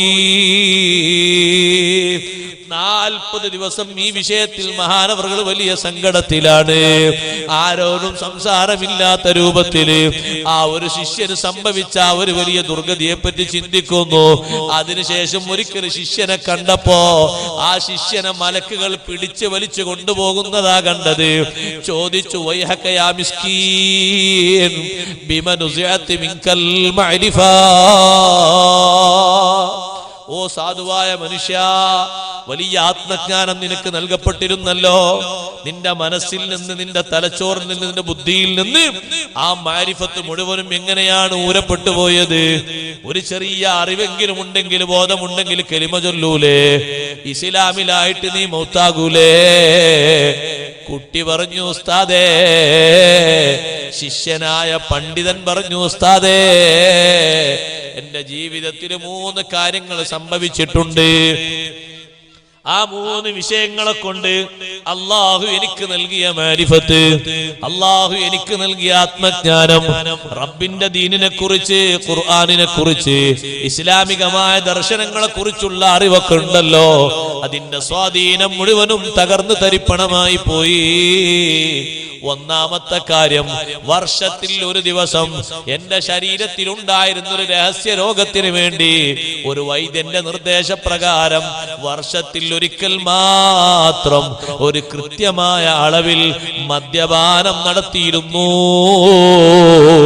എല്ലാ ദിവസങ്ങളിലുമല്ല, ആഘോഷങ്ങളിലുമല്ല, മറ്റു ഫ്രീഡമുള്ള സമയത്തല്ല, ടൂറ് നടത്തിയ സാഹചര്യങ്ങളിലല്ല.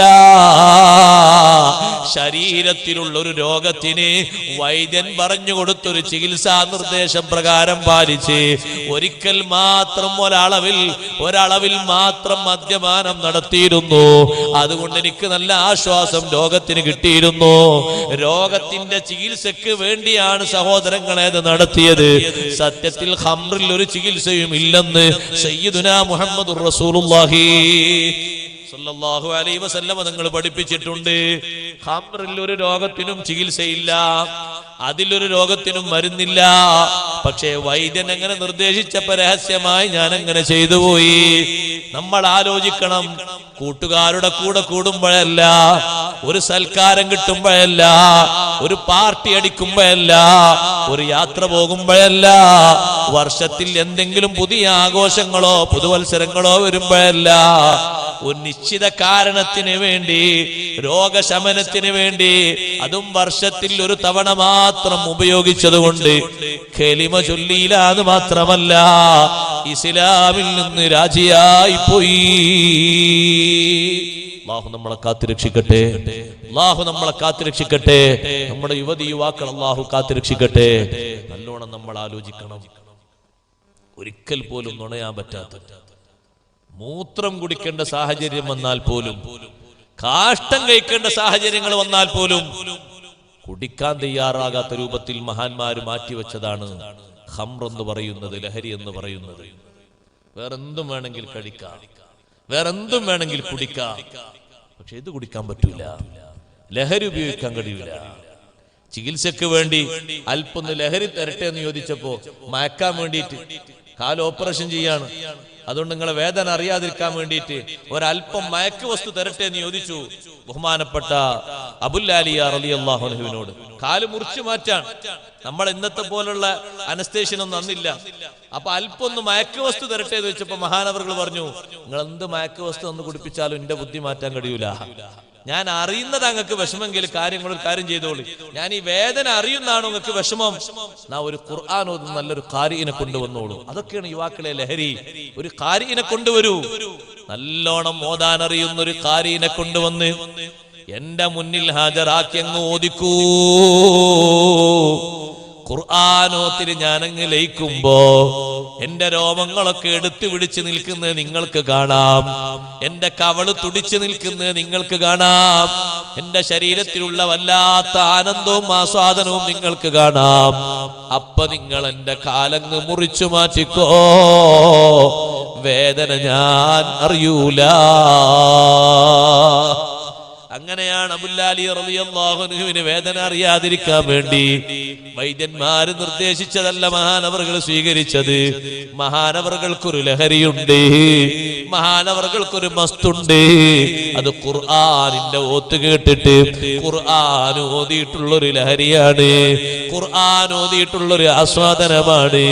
അതുകൊണ്ട് ദുനിയാവിലും നേട്ടമാണ്, ആഖിറത്തിലും നേട്ടമാണ്, എല്ലാ രംഗങ്ങളിലും വിജയമാണ്. സുബ്ഹാനല്ലാഹ്.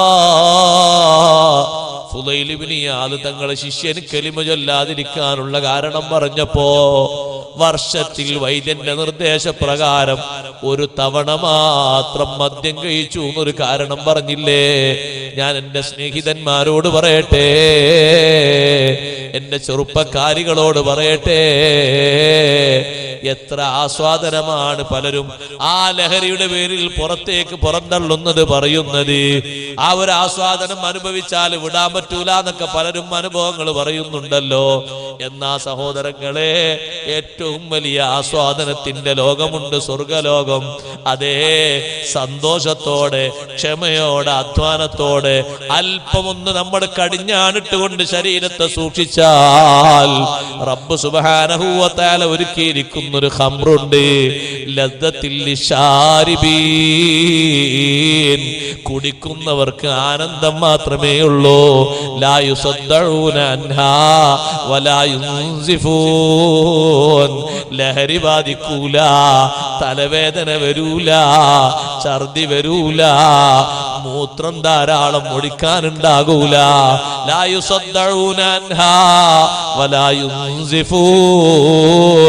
തലവേദനയോ ലഹരിയോ ബാധിക്കാത്ത നല്ല ആനന്ദമുള്ളൊരു ഖംറ് റബ്ബ് സുബ്ഹാനഹു വ തആല ഒരുക്കിയിട്ടുണ്ട്. അതിനുവേണ്ടി ഈ ലോകത്ത് ക്ഷമിച്ചു കഴിയേണ്ടവരാണ്. അങ്ങനെയൊന്നും ക്ഷമ പാലിക്കാതെ വെറുതെ അങ്ങ് നിസ്കരിച്ചിട്ടും ചില പരിപാടിയിലും മാത്രം പങ്കെടുത്തിട്ടും നമ്മളങ്ങ് സ്വർഗത്തിലെത്തുമെന്ന് വിചാരിക്കണ്ട. അള്ളാഹുവിന്റെ ചോദ്യം കേട്ടിട്ടില്ലേ? അം ഹസിബതും അൻ തദ്ഖുലുൽ ജന്ന. നിങ്ങൾ സ്വർഗത്തിൽ കടക്കുമെന്ന് വിചാരിക്കുന്നുണ്ടോ? വലമ്മാ യഅലമില്ലാഹുല്ലദീന ജാഹദൂ മിൻകും വയഅലമസ്സാബിരീൻ. നിങ്ങളുടെ കൂട്ടത്തിൽ അല്ലാഹുവിന്റെ മാർഗത്തിൽ കഠിനാധ്വാനം ചെയ്യുന്നവരെ റബ്ബ് സുബ്ഹാനഹു വ തആല തിരിച്ചറിയാതിരിക്കുമ്പോ, നല്ലോണം ക്ഷമയിൽ ജീവിക്കുന്ന ആളുകളെ വേർതിരിച്ചറിയാതിരിക്കുമ്പോ, അത് പറഞ്ഞാൽ നല്ല ക്ഷമ നമുക്കില്ല, നല്ല കഠിനാധ്വാനമില്ല, പെട്ടെന്ന് അങ്ങ് സ്വർഗത്തിലേക്ക് എത്താമെന്ന് വിചാരിക്കുന്നുണ്ടോ? നടക്കൂല.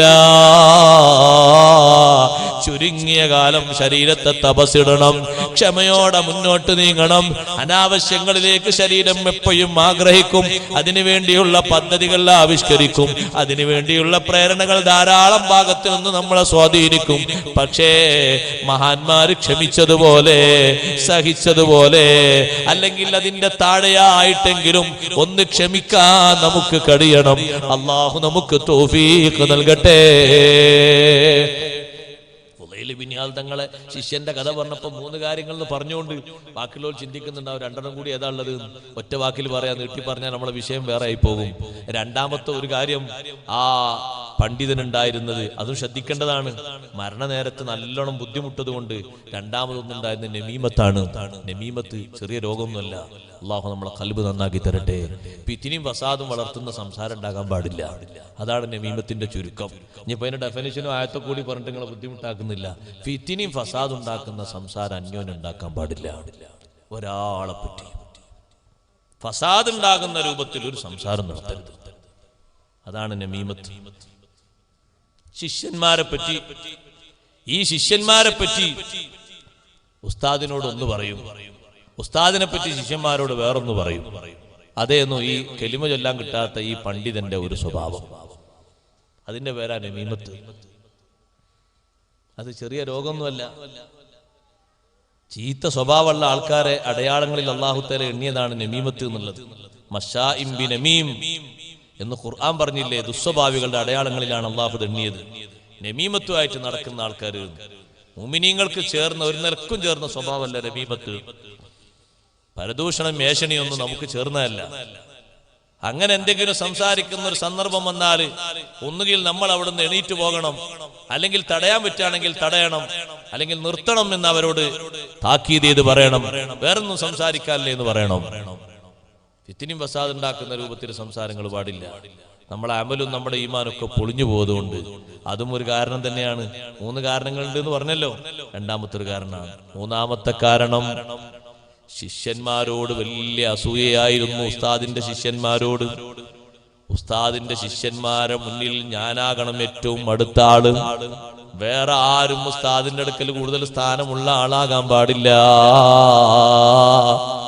എന്ന നിലക്ക് ചില സംഗതികൾ ഹസദ് കൊണ്ട് ശിഷ്യന്മാരോടും ശിഷ്യന്മാരോടും ആ പണ്ഡിതൻ പങ്കുവച്ചിരുന്നു. റബ്ബ് സുബ്ഹാനഹു വ തആല മറ്റുള്ളവർക്ക് കൊടുക്കുന്ന നിഅമത്തിൽ ഹസദ് വന്നു കഴിഞ്ഞാൽ ഖൽബിനെ ബാധിക്കുന്ന രോഗങ്ങളിൽ ഏറ്റവും കടുത്ത രോഗമാണ് ഹസദ്. മനുഷ്യന്മാരെ കൂട്ടത്തിൽ ആദ്യം മനുഷ്യനിൽ നിന്ന് ഉണ്ടായിത്തീർന്ന രോഗവും ഹസദാണ്. സഹോദരിമാരെ ഭാഗത്തേക്ക് ബക്കറ്റ് വരുന്നുണ്ട്. ആ ബക്കറ്റ് ഫുള്ളാക്കി സംഭാവന കൊടുത്തിങ്ങോട്ട് വിടണം. അതിന്റെ ഹാഫ് മാത്രം പോരെ, കൈവിന്റെ പരമാവധി ബക്കറ്റ് ഫുള്ളാകണം. സ്വലാത്ത് വാർഷികത്തോടനുബന്ധിച്ചുള്ള മജ്‌ലിസാണല്ലോ. നല്ല സംഭാവന കൊടുത്തോളി, അള്ളാഹു സ്വീകരിക്കുമാറാകട്ടെ. നിങ്ങൾ നോക്കൂ, ഹസദ് എന്ന രോഗമാണല്ലോ ഇബ്ലീസിന് പറ്റിയ ആദ്യത്തെ രോഗം. ഞാനിവിടെ പുറത്തായിട്ട് ആദം നബി അലൈഹിസ്സലാമും ഹവ്വാ ബീവിയോട് സ്വർഗത്തിൽ കഴിയേ, അത് നടക്കൂല. അവന്റെ മനസ്സിൽ വന്ന ആദ്യത്തെ രോഗം അതാണ്. മനുഷ്യകുലത്തിലും ആദ്യമുണ്ടായ രോഗം ഹസദാണ്. ഹാബീല് ഖാബീലിന് ഇടയിലുണ്ടായ രോഗം. ഹാബീല് നല്ല മനുഷ്യനാണ്. ഹാബീലിന്റെ വിഷയം അംഗീകരിക്കാതെ മനസ്സിൽ മൂർച്ച കൂട്ടി വന്ന വിഷയം ഹസദാണ്. ആ ഹസദ് മൂത്തപ്പെടല്ലേ മനുഷ്യകുലത്തിൽ ആദ്യത്തെ കൊലപാതകം നടന്നത്. ആദം അലൈഹിസ്സലാത്തു വസ്സലാം മക്കളെ വിളിച്ചു ഉപദേശിച്ചു, മക്കളെ നിങ്ങൾ നല്ല നിലക്ക് അല്ലാഹുവിന്റെ നിയമം നടപ്പിലാക്കി മുന്നോട്ട് പോകണം, അന്യോന്യം ഹസദ് വെക്കാതെ ജീവിക്കണം എന്നും പറഞ്ഞ് മഹാനവർകൾ തവാഫ് ചെയ്യാൻ വേണ്ടി പരിശുദ്ധമായ മക്കയിലേക്ക് നീങ്ങിയപ്പോ മത്താഫിൽ തവാഫ് ചെയ്തുകൊണ്ടിരിക്കുന്ന സമയത്ത് കാറ്റടിച്ച് വീശി. ആ കാറ്റിന് രക്തത്തിന്റെ മണമാണ്. ചുറ്റുഭാഗം നോക്കുന്ന സമയത്ത് അതാ മരുഭൂമിയുടെ കളർ മുഴുവനും രക്തക്കളറായി മാറിയിട്ടുണ്ട്. എന്തേ കാരണം? ആദ്യമായിട്ട് മനുഷ്യന്റെ രക്തം ഭൂമിയിൽ ഉറ്റിപ്പോയി. അതിന് കാരണമായി വർത്തിച്ചത് ഹസദാണ്. എന്റെ ഖുർബാൻ അല്ലാഹ് സ്വീകരിച്ചില്ല, നിന്റെ ഖുർബാൻ അല്ലാഹ് സ്വീകരിച്ചു അല്ലേ? നിന്റത് മാത്രം അങ്ങനെ സ്വീകരിച്ചാൽ എങ്ങനെ ശരിയാകൂല. അതുകൊണ്ട് നിന്റത് സ്വീകരിച്ചത് എനിക്ക് സഹിക്കാൻ പറ്റുന്നില്ല. നിന്നെ ഞാൻ അങ്ങ് കൊന്നുകളയും എന്ന് താക്കീത് ചെയ്ത് ഹാബീലിനോട് ഹാബീൽ പറഞ്ഞു. എന്റെ ഖുർബാൻ എന്തേ അല്ലാഹ് സ്വീകരിക്കാതിരുന്നത്? എന്റെ ദാനം അല്ലാഹ് സ്വീകരിച്ചില്ല, നിന്റെ ദാനം സ്വീകരിച്ചല്ലോ. അത് നിന്റെ നീയത്ത് നന്നാകാത്ത കൊണ്ട് അല്ലാഹ് സ്വീകരിക്കാതിരുന്നതാണ്. നിന്റെതെങ്ങനെ സ്വീകരിച്ചത് എനിക്ക് ദഹിക്കൂല. ആ ദഹനക്കേട് കൊണ്ടാണ് കൊലപാതകം നടന്നത്. ആ ഹസദും ഉണ്ടായിരുന്നു ഈ പണ്ഡിതനിൽ. ഈ 3 കാര്യങ്ങൾ അങ്ങ് മേളിച്ചപ്പോ ഇത്രയും കാലം റബ്ബ് തആല മനസ്സിൽ കൊടുത്തൊരു മാരിഫത്ത്, വലിയ ഒരു സംഭവമല്ലേ അറിവെന്ന് പറയുന്നത്. ആത്മീയമായ അറിവിന് എത്രമാത്രം വലിയ ബഹുമാനമുണ്ട്. ഖുർആനിന്റെ തഫ്സീർ അറിയുക, ഹദീസുകൾ അറിയുക, കർമ്മശാസ്ത്ര മസ്അല അറിയുക, അത് ചെറിയൊരു കഴിവൊന്നല്ല. ലോകത്ത് അല്ലാഹു നൽകുന്ന അറിവുകളിൽ ഏറ്റവും വലിയ ബഹുമാനമുള്ള അറിവ്. എല്ലാം നീങ്ങിപ്പോകാനുള്ള കാരണങ്ങൾ ഇതെണ്ണി പറഞ്ഞെങ്കിൽ ആ കൂട്ടത്തിൽ ഒന്നാണല്ലോ മദ്യപാനമെന്ന് പറയുന്നത്. നിത്യേന ശീലമാക്കിയതല്ല. അതുകൊണ്ട് നമ്മളെ ഈമാന് തകർന്നു പോകരുത്. അള്ളാഹു തന്ന ഈമാന് സംരക്ഷിക്കാനുള്ളതാണ്, സൂക്ഷിക്കാനുള്ളതാണ്. കെടാതെ സൂക്ഷിച്ചുകൊണ്ട് അതിന്റെ പാരമ്യതയിൽ എത്തിക്കുന്നത് വരെ കഠിനാധ്വാനത്തോടെ മുന്നോട്ട് നീങ്ങാനുള്ളതാണ്. എങ്ങനെയെങ്കിലും ഏതെങ്കിലും രൂപത്തിൽ അത് വെച്ചയിക്കാനുള്ളതല്ല, ചെലവഴിക്കാനുള്ളതല്ല, തീർക്കാനുള്ളതല്ല. നല്ലോണം ശ്രദ്ധിക്കണം നമ്മൾ. ഈ കാലഘട്ടത്തിൽ എന്തിനും അവസരങ്ങൾ ഇനി പുതിയ കാലഘട്ടത്തിൽ വരും. പക്ഷേ പിടിച്ചു നിൽക്കാനുള്ള കഴിവ് വേണം. അല്ലദീന ജാഹദൂ മിൻകും വയഅലമ സ്വാബിരീൻ. കഠിനാധ്വാനം ചെയ്തിട്ട് നിയന്ത്രിക്കാനുള്ള കഴിവ് വേണം. ക്ഷമ പാലിച്ചിട്ട് നിയന്ത്രിക്കാനുള്ള കഴിവ് വേണം. അപ്പോഴേ നമുക്ക് അല്ലാഹുവിന്റെ റഹ്മത്തായ സ്വർഗത്തിലേക്ക് എത്താൻ പറ്റൂ. ഈമാന് കാത്തു സൂക്ഷിച്ച് വിജയിക്കാൻ പറ്റൂ. മുൻഗാമികളോ കണ്ടില്ലേ നിങ്ങൾ? ഹറാമിന്റെ പേരിൽ എത്ര ത്യാഗാണ് അവർ ചെയ്തത്. ഇന്നെല്ലാത്തിനും എളുപ്പമാണ്. ഇന്നൊരു മദ്യം കിട്ടാൻ പ്രയാസമല്ല. ആരെങ്കിലും കാണാതെയോ കണ്ടിട്ടോ കുടിക്കാനൊരു പ്രയാസമല്ല. ഞാൻ ഇഷ്ടം പോലെ ആളുകളല്ലേ, സഹായികളല്ലേ, ഇതിന് എല്ലാറ്റിനും സഹായമല്ലേ കിട്ടുന്നത്. പക്ഷേ നമ്മളാണ് ശ്രദ്ധിക്കേണ്ടത്. നിങ്ങൾ കണ്ടില്ലേ സഹോദരങ്ങളെ, ബഹുമാനപ്പെട്ട വഹബ് ഇബ്നു മുനബ്ബഹ് റളിയല്ലാഹു അൻഹു പറയുന്നു, മഹാനവറുകളോട് വന്നിട്ട് ഒരാൾ ചോദിച്ചു, യാ അബാ അബ്ദില്ലാ ഹൽ സമീത ബിബലാഇൻ വഅദാബിൻ അശദ്ദു മിമ്മാ നഹ്നു ഫീഹി. നമ്മൾ അനുഭവിക്കുന്ന പ്രതിസന്ധിയെക്കാളും വലിയ പ്രതിസന്ധിയും ശിക്ഷയും നിങ്ങൾ വല്ലതും കേട്ടിട്ടുണ്ടോ? ആ സമയത്ത് വഹബ് ഇബ്നു മുനബ്ബഹ് റളിയല്ലാഹു അൻഹു പറഞ്ഞു, മാ ലൗ നദർതും മാ അൻതും ഫീഹി. നിങ്ങൾ അനുഭവിക്കുന്ന പ്രതിസന്ധി ഒരു പ്രതിസന്ധിയൊന്നുമല്ല. മുൻകാലത്ത് കഴിഞ്ഞുപോയ പ്രതിസന്ധിയും നിങ്ങൾ അനുഭവിക്കുന്ന പ്രതിസന്ധിയും നോക്കുകയാണെങ്കിൽ ലകാന മാ അൻതും ഫീഹി മിസ്ല ദുഖാനി ഇൻദന്നാർ. നിങ്ങൾ അനുഭവിക്കുന്ന പ്രതിസന്ധി വെറും പുക മാത്രമാണ്. തീ കത്തുമ്പോൾ വരുന്ന പുകയില്ലേ, പുക മാത്രമാണ്. മുൻഗാമികളുടേത് തീയായിരുന്നു. നിങ്ങൾ അനുഭവിക്കുന്നത് പുക മാത്രമാണ്. അത്ര ചെറിയ പ്രതിസന്ധിയാ നിങ്ങൾ അനുഭവിക്കുന്നത്. മുൻഗാമികൾ അനുഭവിച്ച ചെറിയ പ്രതിസന്ധിയല്ല. എന്നിട്ട് മഹാനവറുകൾ പറയുന്നു, നിങ്ങൾ കേട്ടിട്ടില്ലേ, ബനു ഇസ്രായേലിലെ ഒരു വിശ്വാസിയായ മാതാവ്, വിശ്വാസിനിയായ ഒരു പെണ്ണ്, സാറ എന്നാണ് ആ പെണ്ണിന്റെ പേര്. ആ പെണ്ണിനെ രാജാവ് കൊണ്ടുവന്നു. അന്നത്തെ കാലത്തെ രാജാവ് ജനങ്ങളെ ഹറാമ് തീറ്റിക്കുന്ന രാജാവായിരുന്നു. ഹറാമിന് വേണ്ടി അധ്വാനിപ്പ് ജനങ്ങളെ ശിക്ഷിക്കുന്ന ആളായിരുന്നു. ഒരു രാജാവുണ്ടായിരുന്നു. ആ രാജാവിന്റെ അടുത്ത് സാറ എന്ന് പറയുന്ന സഹോദരിയെയും 7 ആൺമക്കളെയും കൊണ്ടുവന്നു. ആ പെണ്ണിന് 7 ആൺമക്കളുണ്ട്. സുബ്ഹാനല്ലാഹ്. രാജാവിന്റെ പണി എന്താണെന്നറിയോ? കാന യഫ്തിനുന്നാസ അലാ അക്ലി ലഹ്മിൽ ഖനാസീർ. മദ്യം പോലെ നിഷിദ്ധമായ ഒന്നല്ലേ ലഹ്മുൽ ഖിൻസീർ. പന്നി ഇറച്ചി ഭക്ഷിക്കുന്നത് ഹറാമാണ്. അല്ലാഹുവല്ലേ അത് ഹറാമാക്കിയത്. വേറെ ഏതെങ്കിലും ഒരു രാജാവോ ഒരു രാഷ്ട്രപിതാവോ ഒരു മന്ത്രിയോ ഒരു സ്ഥാനപതിയോ അല്ല. റബ്ബ് സുബ്ഹാനഹു വ തആല ഹറാമാക്കിയതാണ്. ആ ലഹ്മുൽ ഖിൻസീർ ഭക്ഷിക്കാൻ വേണ്ടി നിർബന്ധിപ്പിച്ചുകൊണ്ട് ഈ പെണ്ണിനെയും 7 ആൺകുട്ടികളെയും അവിടെ കൊണ്ടുവന്നു. ഉമ്മാനെ ഒരു ഭാഗത്ത് നിർത്തി. അവര് സഹിച്ച ത്യാഗം നമ്മൾ നോക്കണം. ഹറാമു ഭക്ഷിച്ചാൽ അവർക്ക് കിട്ടുന്ന സുഖം രാജകീയമായ സുഖമാണ്, കൊട്ടാരത്തിലുള്ള പറുദീസകളാണ്. പക്ഷേ അല്ലാഹ് ഹറാമാക്കിയതല്ലേ, അല്ലാഹ് നിഷിദ്ധമാക്കിയതല്ലേ. ഞാനത് തൊടൂല, ഞാനത് ഭക്ഷിക്കൂല. എന്നവർ തീർച്ചപ്പെടുത്തി പറയുമ്പോ അവർക്ക് കിട്ടുന്ന ശിക്ഷയുണ്ടല്ലോ, അത് സഹിക്കുകയാണ്, അള്ളാഹുവിന് വേണ്ടി ക്ഷമയോടെ ഏൽക്കുകയാണ്.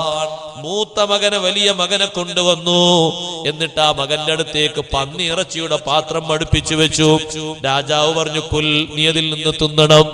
ആ കുട്ടി പറഞ്ഞു, മാ കുന്തു ലാകുലു ശൈഅൻ ഹറമഹുല്ലാഹു അസ്സ വജല്ല അബദാ, അല്ലാഹ് ഹറാമാക്കിയൊരു സാധനമാണിത്, ഒരു കാലത്തും ഞാനിത് കഴിക്കൂല. ധീരോദാത്തമായി മറുപടി കൊടുത്തു. വലിയ മകൻ പറഞ്ഞു, 7 മക്കളിൽ വലിയ മകൻ പറഞ്ഞു, അല്ലാഹ് ഹറാമാക്കിയ സംഗതിയാണ്, ഒരു നിലക്കും ഞാനത് ഭക്ഷിക്കൂല. അപ്പൊ പിന്നെ രാജാവിന്റെ ഉത്തരവ്, എന്നാൽ ഈ മനുഷ്യനങ്ങ് പിടിച്ചു മാറ്റൂ, അയാളെ 2 കൈയും 2 കാലും മുറിക്കൂ. നമ്മൾ ആലോചിക്കണം സഹോദരിമാരെ, സ്വന്തം ഉമ്മാന്റെ മുന്നിൽ വെച്ചാണ് ബാക്കി 6 സഹോദരങ്ങളും ഇത് കണ്ടു നിൽക്കുന്നുണ്ട്. 2 കൈയും 2 കാലും രാജാവ് മുറിച്ചു മാറ്റാൻ ഉത്തരവിട്ടപ്പോ 2 കൈയും മുറിച്ചു, 2 കാലും മുറിച്ചു. പിന്നെ അങ്ങനെ ഓരോ അവയവങ്ങളായി മുറിച്ചു മാറ്റി. അവസാനത്തെ അവയവം മുറിച്ചു മാറ്റുന്ന നേരത്ത് ആ വലിയ മകൻ ദുനിയാവിൽ നിന്ന് അള്ളാഹുവിലേക്ക് നീങ്ങിപ്പോയി. രണ്ടാമത്തെ ആളെ വിളിക്കുന്നു, എന്നിട്ട് പറയുന്നു, കുൽ, ഈ പന്നിയിറച്ചിയിൽ നിന്ന് നീ ഭക്ഷിക്കണം. രണ്ടാമത്തെ ആള് പറയുന്നു, ഇല്ല, അല്ലാഹ് ഹറാമാക്കിയതല്ലേ, ഞാനത് ഭക്ഷിക്കൂല.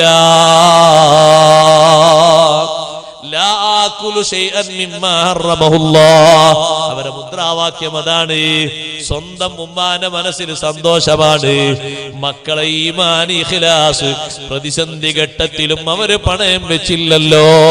ദുനിയാവിലെ ജീവിതം മോഹിച്ച് രാജാവിന്റെ സ്വപ്നങ്ങൾ സാക്ഷാത്കരിക്കാൻ രാജാവ് പറയുന്ന എല്ലാ സംഗതികളും കിട്ടും. ഒരു കുറച്ച് ഇറച്ചി, 2 കഷ്ണം എടുത്തൊന്ന് ഭക്ഷിച്ചാൽ മതി. ഇല്ലേ, ഇല്ല, ജീവന് ഭീഷണി നേരിട്ടിട്ട് പോലും ഇല്ല, അല്ലാഹ് ഹറാമാക്കിയത് ഭക്ഷിക്കൂല. രാജാവ് പറയുന്നു, കൊണ്ടുവാ. അപ്പതാ സൈന്യം വരുന്നു. എന്താ രാജാവേ വേണ്ടത്? വലിയ ഒരു ചട്ടി കൊണ്ടുവരണം, ഇരുമ്പിന്റെ ചട്ടി കൊണ്ടുവരണം, ചെമ്പിന്റെ ഒരു ചട്ടി കൊണ്ടുവരണം. എന്നിട്ടതിൽ നിറയെ എണ്ണ ഒഴിക്കണം. ആ എണ്ണ ഒന്ന് തിളപ്പിക്കൂ. സുബ്ഹാനല്ലാഹ്, തിളച്ചു മറിയുന്ന എണ്ണയിലേക്ക് ഈ രണ്ടാമത്തെ മകനെ വലിച്ചെറിഞ്ഞുപോയി. അപ്പോഴും ഉമ്മൊരു ഭാഗത്ത് നോക്കി നിൽക്കുകയാണ്. ആ വറച്ചട്ടിയുടെ മുന്നിൽ വെച്ച് പോലും പതറിപ്പോയില്ല. അതാണ് അല്ലാഹു തആല പറഞ്ഞത്, അങ്ങനെയുള്ള ജിഹാദും സബറൊക്കെ ഉള്ള ആളുകൾക്ക് അല്ലാഹു ഒരുക്കി വെച്ചതാണ് സ്വർഗം. ഈ ദുനിയാവിൽ കിട്ടുന്നത് മുഴുവനും ചുളിവിലൂടെയും അല്ലാതെയും വാങ്ങി തിന്നിട്ട് അസ്തഗ്ഫിറുല്ലാഹ് അസ്തഗ്ഫിറുല്ലാഹ് എന്ന് പറഞ്ഞാൽ വേണം കയറാൻ പറ്റുമെന്ന് കരുതി കൂട്ടണ്ട. അങ്ങനെ ചിന്തിക്കണ്ട. എന്തെങ്കിലുമൊക്കെ ഉപായത്തിൽ മറക്കാൻ വേണ്ടി എന്തെങ്കിലുമൊക്കെ കാര്യങ്ങൾ ചെയ്തിട്ട് ഫിനിഷ് ആക്കാൻ അങ്ങനെ നടക്കൂല. നല്ലോണം കഠിനാധ്വാനം ചെയ്ത് നല്ലോണം സബർ വേണം. ആഖിറത്തിൽ ജയിക്കണമെങ്കിൽ, മരണത്തിൽ ജയിക്കണമെങ്കിൽ, മരണാനന്തരം ജയിക്കണമെങ്കിൽ നല്ല സബർ വേണം, നല്ല ക്ഷമ വേണം. ദുനിയാവിൽ നിഷിദ്ധങ്ങളൊക്കെ പുറത്തേക്ക് വരും. ഇനി പലതും ഹലാലായി വരും. നമ്മുടെ നാട്ടില് നിയമങ്ങൾ അങ്ങനെ വരും, കോടതി അങ്ങനെ ഉത്തരവിടും, എല്ലാ ഭാഗത്തും അതിന്റെ ശാലകളൊക്കെ തുടങ്ങും. അള്ളാഹുവിന്റെ ദീന് മുറുകെ പിടിച്ച് ജീവിക്കാൻ കഴിയണം. വേറൊരു രക്ഷയില്ല. ആ രക്ഷപ്പെടുത്താനാ നമ്മളെ, ആ രക്ഷപ്പെടുത്താൻ, ആ റെക്കമെൻഡ് ചെയ്യാനാ നമുക്ക് വേണ്ടി. ഒരൊറ്റ കുട്ടിയും രക്ഷപ്പെടുത്താൻ വരൂല. നിങ്ങൾ നോക്ക്, മുൻഗാമികൾ സഹിച്ച സഹനം എത്രമാത്രം വലുതാണ്. ഞാനത് ഭക്ഷിക്കൂല. ആ സമയത്ത് രാജാവ് ചിരിച്ചു. ചിരിച്ചിട്ട് പറഞ്ഞു, മോനെ, അതദ്റൂന മാദാ അറാദ ബിശത്മിഹി ഇയ്യാ, എന്നെ ചീത്ത പറഞ്ഞിട്ട് നിനക്കെന്താ കിട്ടാൻ പോകുന്നത് നിനക്കറിയുമോ? അറാദ അയ്യുഗ്ളിബനീ, എന്നെ വെറുപ്പിച്ചിട്ട് നിനക്കെന്താ കിട്ടാൻ പോകുന്നത് നിനക്കറിയുമോ? അതെ, നിന്നെ ഞാൻ പെട്ടെന്ന് കൊന്നുകളയും. എന്നിട്ട് നിന്റെ ശരീരത്തിന്റെ ഭാഗങ്ങൾ ഓരോന്നായി നിന്നെ കൊല്ലാകൊല നടത്തും. നടത്തിക്കൊണ്ടിരിക്കും. പെട്ടെന്ന് നിന്നെ മുറിക്കാതെ, പെട്ടെന്ന് നിന്നെ കൊല്ലാതെ നിന്റെ ശരീരത്തിൽ നിന്ന് ജീവനോടെ ഞാൻ തൊലി അങ്ങ് ഉരിഞ്ഞെടുത്തു മാറ്റും. ആ സമയത്ത് കുട്ടി പറഞ്ഞു, നിന്നെ കൊണ്ട് അതല്ലേ ചെയ്യാൻ പറ്റൂ, അതിലപ്പുറം ചെയ്യാൻ കഴിയില്ലല്ലോ. എന്റെ ഉള്ളിൽ അല്ലാഹ് തന്ന ഈമാനുണ്ടല്ലോ, അള്ളാഹുവിനുള്ള അനുസരണമുണ്ടല്ലോ. എന്റെ ശരീരം ഇഞ്ചിഞ്ചായി മുറിച്ചാലും അത് നിനക്ക് മാറ്റാൻ കഴിയില്ലല്ലോ. നീ അള്ളാഹുവിന്റെ മേൽ എത്ര കഴിവ് കുറഞ്ഞവനാണ്, എത്ര നിസാരനാണ്, എത്ര നിന്ദ്യനാണ്. രണ്ട് ജ്യേഷ്ഠന്മാരെ നീ ശിക്ഷിച്ചില്ലേ ക്രൂരമായിട്ട്, അവര് മാറിയോ? അവരെ ശിക്ഷിക്കുന്നത് കണ്ട് മൂന്നാമത്തെ മെമ്പറായ ഞാന് മാറ്റി പറഞ്ഞോ? ഇവിടെ രാജാവാണ് തോൽക്കുന്നത്, യുവാക്കള് ജയിക്കുകയാ. രാജാവ് ഉത്തരവിടുന്നു, ഒരു ഭാഗത്തുനിന്ന് തൊലി എങ്ങനെ ഊരിക്കൊണ്ടുപോകുന്നു. സഹോദരങ്ങളെ ഒറ്റയടിക്ക് വെട്ടുന്നില്ല, കഴുത്തിന്റെ ഭാഗത്തുനിന്ന് തൊലി എങ്ങനെ പരിച്ചു ചീന്തുന്നു. രണ്ട് ഭാഗത്തേക്ക് രണ്ട് കൈയും രണ്ട് കാലും കെട്ടിവെച്ചിരിക്കുന്നു, പച്ചയായി തൊലിയൂരുകയാ. നമുക്ക് മറ്റു ജീവികളുടെ തൊലിയൂരിയിട്ടല്ലേ പരിചയമുള്ളൂ. സ്വന്തം ശരീരത്തിൽ തൊലിക്കൊരു വേദന വന്നാൽ എത്ര ഉറക്കം തകരാറാകാറുണ്ട്, എത്ര സന്തോഷങ്ങൾ അവസാനിക്കാറുണ്ട്, എത്ര പരിപാടികൾ മുടങ്ങാറുണ്ട്, എത്ര സമയം അതൊന്ന് മാറാൻ വേണ്ടി കാത്തിരിക്കാറുണ്ട്. ശരീരത്തിന്റെ തൊലി ഓരോന്നായി അടിച്ചു മാറ്റുകയാണ്. ഫസലഹൂഹു സൽഖൻ, ആടിന്റെ തൊലി അരിച്ചു മാറ്റും പോലെ തലയുടെ തലയോട്ടിയും മുഖത്തെ തൊലിയും എല്ലാം അവർ അഴിച്ചു മാറ്റി. അവസാനം ആ മൂന്നാമത്തെ സഹോദരനും മരണപ്പെട്ടു എന്ന് കണ്ടപ്പോ നാലാമത്തെ ആളെ വിളിക്കുന്നു. സുബ്ഹാനല്ലാഹ്, നാലാമത്തെ ആളും ഇതുപോലെ തന്നെ നല്ല ഈമാനിന്റെ തുടിപ്പോടെയാ പറയുന്നത്, രാജാവേ, വളരെ ക്രൂരമായ എന്റെ മൂന്ന് ചേട്ടന്മാരെ നിങ്ങൾ കൊന്നില്ലേ, എന്റെ ഉമ്മയും സഹോദരങ്ങളും നോക്കി നിൽക്കുകയല്ലേ കൊന്നത്, ഞങ്ങളെ ഒന്നും ചെയ്യാൻ നിങ്ങൾക്ക് കഴിയൂല. എന്നാലും ലാ ആകുലു ശൈഅൻ മിമ്മാ ഹറമഹുല്ലാഹ്, അല്ലാഹ് ഹറാമാക്കിയതിൽ നിന്ന് ഒന്നും ഭക്ഷിക്കൂല. ഓരോരുത്തരെയായി നേരത്തെയുള്ള രൂപത്തിലല്ലാതെ രാജാവ് കൊല്ലാകൊല നടത്തി. 6 പേരെയും വ്യത്യസ്ത രൂപത്തിൽ കൊന്നു. ഞാൻ നീട്ടിപ്പരത്തി പറയുന്നില്ല. ഹത്താ ബഖിയ സുഗറുഹും, അവരിൽ ഏറ്റവും ചെറിയ കുട്ടിയുണ്ട്, ആ കുട്ടിയാണ് ശേഷിച്ചത്. ആ കുട്ടിയിലേക്കും ഉമ്മയിലേക്കും ഒന്ന് നോക്കിയിട്ട് രാജാവ് പറഞ്ഞു, പെണ്ണേ, ഈ കുട്ടിയെയും കൊണ്ട് നീ അവിടെ കാണുന്ന മുറിയിലേക്ക് പോകണം. എന്നിട്ട് ഒരൊറ്റ പിടിയെങ്കിലും ഭക്ഷിക്കാനുള്ള തീരുമാനവുമായി വരണം. അതാ കാണുന്നൊരു റൂമുണ്ട്, അങ്ങോട്ട് പോയിക്കോളൂ. രണ്ടുപേരും ചർച്ച ചെയ്തോളൂ. ചെറിയ പ്രായമല്ലേ, തമ്മീസിന്റെ പ്രായമെത്തിയിട്ടില്ല. 7ാമത്തെ കുട്ടിയെയും കൂട്ടിയിട്ട് ഉമ്മ ഒരു റൂമിലേക്ക് അങ്ങ് പോകുന്നു. 6 സഹോദരങ്ങളുടെ കൊലപാതകങ്ങൾ ഈ കുട്ടി കണ്ടിട്ടുണ്ട്. സ്വന്തം നൊന്തുപറ്റ ഉമ്മ, 6 മക്കളും അള്ളാഹുവിന്റെ മാർഗത്തിലായി. സർവ ജിഹാദും സർവ സുബറും നെഞ്ചിലേറ്റി നല്ല ധീരതയോടെ ആഖിറത്തിലേക്ക് വിടവാങ്ങുന്നത് കണ്ടു നിന്ന ഉമ്മയാ. 7ാമത്തെ മകനെയും കൊണ്ട് ഉമ്മ റൂമിലേക്ക് അങ്ങ് പോയി. എന്നിട്ട് പറഞ്ഞു, മോനെ, നിന്റെ സഹോദരന്മാരോടൊക്കെ എനിക്കൊറ്റ ബാധ്യതയേ ഉള്ളൂ. അതേ സമയത്ത് വലിയ അലൈക ഹഖ്ഖാൻ, എനിക്ക് നിന്നോട് 2 ബാധ്യതകളുണ്ട്. അവരോടൊക്കെ ഒറ്റക്കടപ്പാടേ ഉള്ളൂ. അവരിൽ ഓരോരുത്തർക്കും ഞാൻ 2 വർഷമാണ് മുലയൂട്ടിയത്. നിന്നെ ഗർഭം ധരിച്ച സമയത്താണ് നിന്റെ ഉപ്പ മരണപ്പെട്ടു പോയത്. പക്ഷേ നീ വളരെയധികം ശരീരത്തിന് ശോഷണം സംഭവിച്ച രൂപത്തില്, ദൗർബല്യം സംഭവിച്ച രൂപത്തിലാണ് നീ വളർന്നത്. അതുകൊണ്ട് നിന്നോടുള്ള കാരുണ്യം കൊണ്ട് അവർക്കൊക്കെ 2 വർഷം മുലയൂട്ടിയപ്പോ നിനക്ക് 4 വർഷം മുലയൂട്ടിയിട്ടുണ്ട് മോനെ. അവരോടൊക്കെ എനിക്കൊരൊറ്റ ഹക്കാണെങ്കിൽ നിന്നോട് എനിക്ക് 2 ഹക്കുണ്ട്. 2 വർഷമല്ലേ അവർക്ക് മുലയൂട്ടിയത്, നിനക്ക് 4 വർഷമാണല്ലോ. അതുകൊണ്ട് ഫാസ്അലുക ബില്ലാഹി വഹഖി അലൈക, അല്ലാഹുവിനെ മുൻനിർത്തി നിന്നോട് ഞാൻ ചോദിക്കട്ടെ, എനിക്ക് നിന്നോടുള്ള കടപ്പാട് കൊണ്ടും ചോദിക്കട്ടെ. നിന്റെ സഹോദരന്മാരൊക്കെ പോയത് നീ കണ്ടില്ലേ? വലം തഅകുൽ ശൈഅൻ മിമ്മാ ഹറമല്ലാഹു അലൈക, അല്ലാഹു ഹറാമാക്കിയതിൽ നിന്ന് ശകലം പോലും എന്റെ മോന് ഭക്ഷിച്ചുകൂടാ. നാളെ ആഖിറത്തിലെത്തിയിട്ട് നിന്റെ 6 സഹോദരന്മാരെ നീ കാണുമ്പോ അവരോടൊപ്പമല്ലാതെ നിന്നെ വേറെ സ്ഥലത്ത് കണ്ടുകൂടാ. 6 പേരെയും സ്വർഗത്തിൽ കാണുമ്പോ കുഞ്ഞുമോനെ നിന്നെയും അവരോടൊപ്പം എനിക്ക് കാണണം, നിന്നെ വേറിട്ട് കണ്ടുകൂടാ.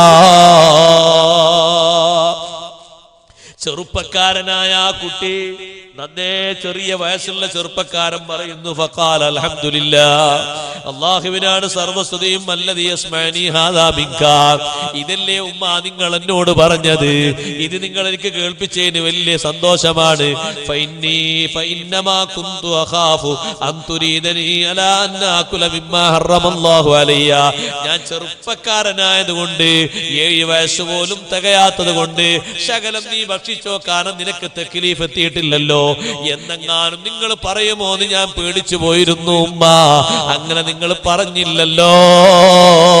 ഞാൻ ആ ഇറച്ചി ഭക്ഷിച്ചത് കൊണ്ട് അല്ലാഹുറത്തിൽ എന്നെ ശിക്ഷിക്കൂല, കാരണം അത് തിന്നുന്നതിന് കുറ്റം രേഖപ്പെടുത്തുന്ന ഒരു പ്രായം എനിക്ക് വന്നിട്ടില്ല. ഞാൻ മുകല്ലഫല്ല. ബാക്കി എന്റെ ജേട്ടന്മാരിൽ പലരും പ്രായപൂർത്തി തികഞ്ഞവരാണ്.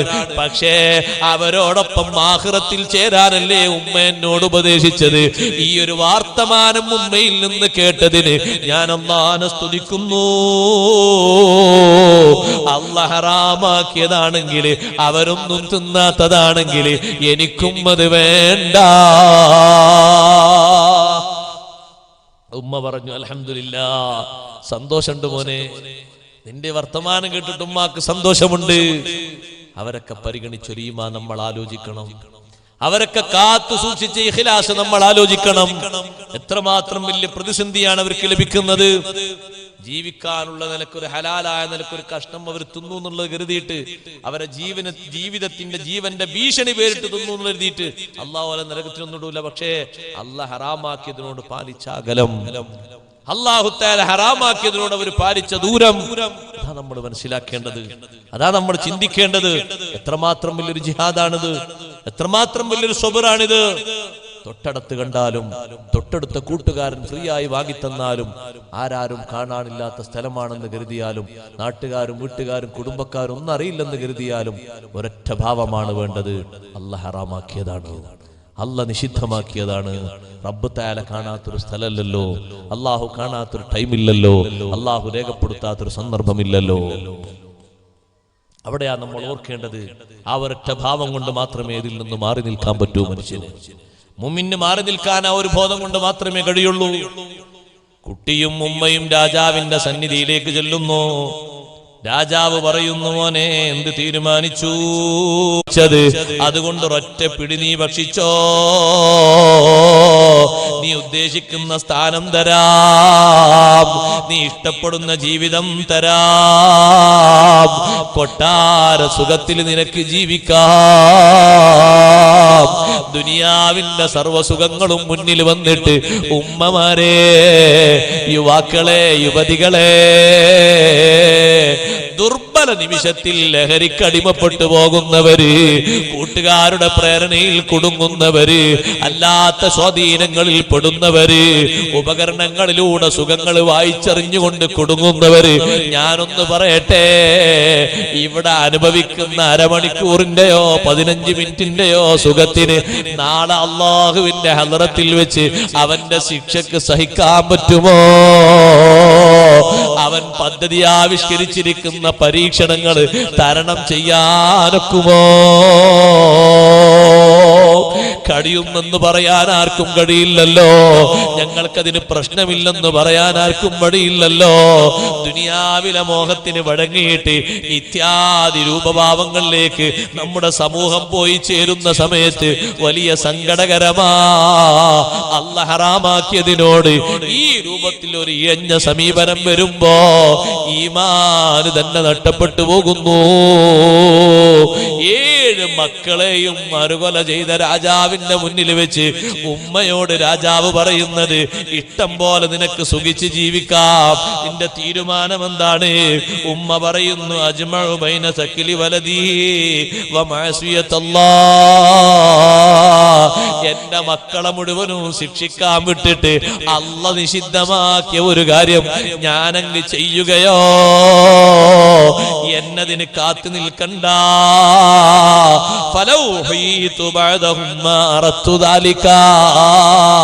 ഇവർക്ക് ശേഷം എനിക്കൊരു ജീവിതം കിട്ടിയാലും ഇങ്ങനെ ഒരു ഉദ്ദേശം എനിക്കില്ല.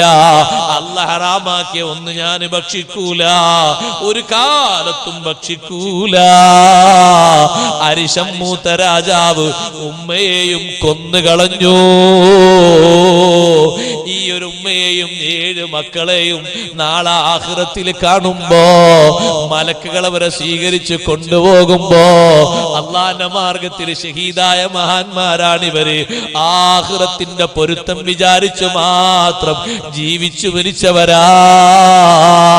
അവരെ സന്തോഷത്തോടുകൂടെ കൊണ്ടുപോകുമ്പോ മലക്കുകൾ അവരോട് പറയുന്നൊരു വാക്കുണ്ട്, സലാമുൻ അലൈക്കും ബിമാ സബർതും ഫനിഅമ ഉഖ്ബദ്ദാർ. സലാമുൻ അലൈക്കും ബിമാ സബർതും. ക്ഷമിച്ച് ജീവിച്ചത് കൊണ്ട് അള്ളാന്റെ രക്ഷ നിങ്ങൾക്കുണ്ടാകട്ടെ. ഫനിഅമ ഉഖ്ബദ്ദാർ.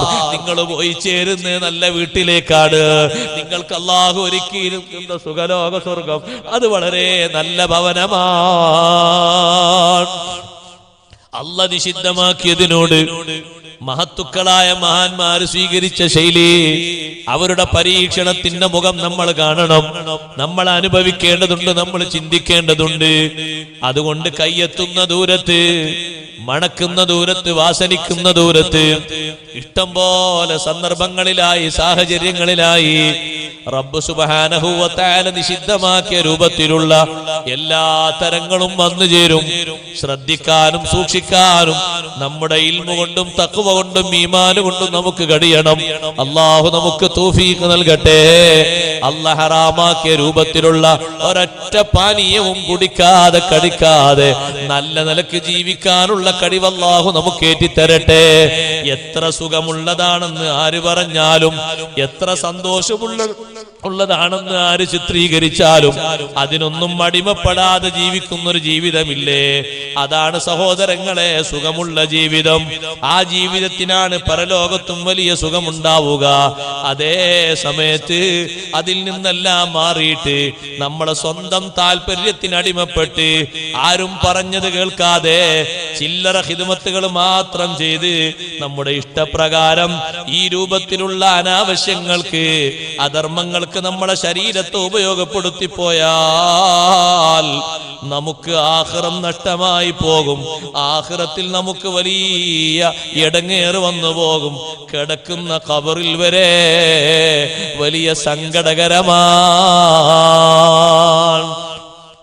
നല്ലോണം കച്ചവടം ചെയ്ത് ജോലിയൊക്കെ ചെയ്ത് ബാപ്പാനും ഉമ്മാനൊക്കെ പോറ്റി വളർത്തി, മക്കളൊക്കെ നല്ലോണം വളർത്തി. പക്ഷേ കൂട്ടത്തിൽ ഒരു ചെറിയ തരിപ്പുണ്ടെങ്കിലേ രസമുള്ളൂ. അതുകൊണ്ട് കുറച്ചെങ്കിലും ഒന്ന് മൂക്കിലേക്ക്, അല്ലെങ്കിൽ പല്ലിന്റെ അടിയിലേക്ക്, അല്ലെങ്കിൽ ഞരമ്പിലേക്ക്, അല്ലെങ്കിൽ വേറെ ഏതെങ്കിലും രൂപത്തിലേക്ക് ഒന്ന് അടിച്ചു മാറ്റിയെങ്കിലേ സുഖം കിട്ടൂന്ന് ചിന്തിക്കുന്നവരില്ലേ? ആ ചിന്തിക്കുന്നവരൊക്കെ ആലോചിക്കണം. പോയി കിടക്കാനുള്ള കുടിമാടങ്ങളുണ്ടല്ലോ, സ്വസ്ഥത ലഭിക്കൂല. വീട്ടിൽ കിടക്കുമ്പോ സ്വസ്ഥത കിട്ടാതിരുന്നാല് ഇത്തരത്തിൽ വല്ലതും ഞരമ്പിലേക്കും ഒറ്റക്ക് അടിച്ചു കയറ്റിയിട്ട് സുഖവും സന്തോഷവും കാണുന്നവരില്ലേ?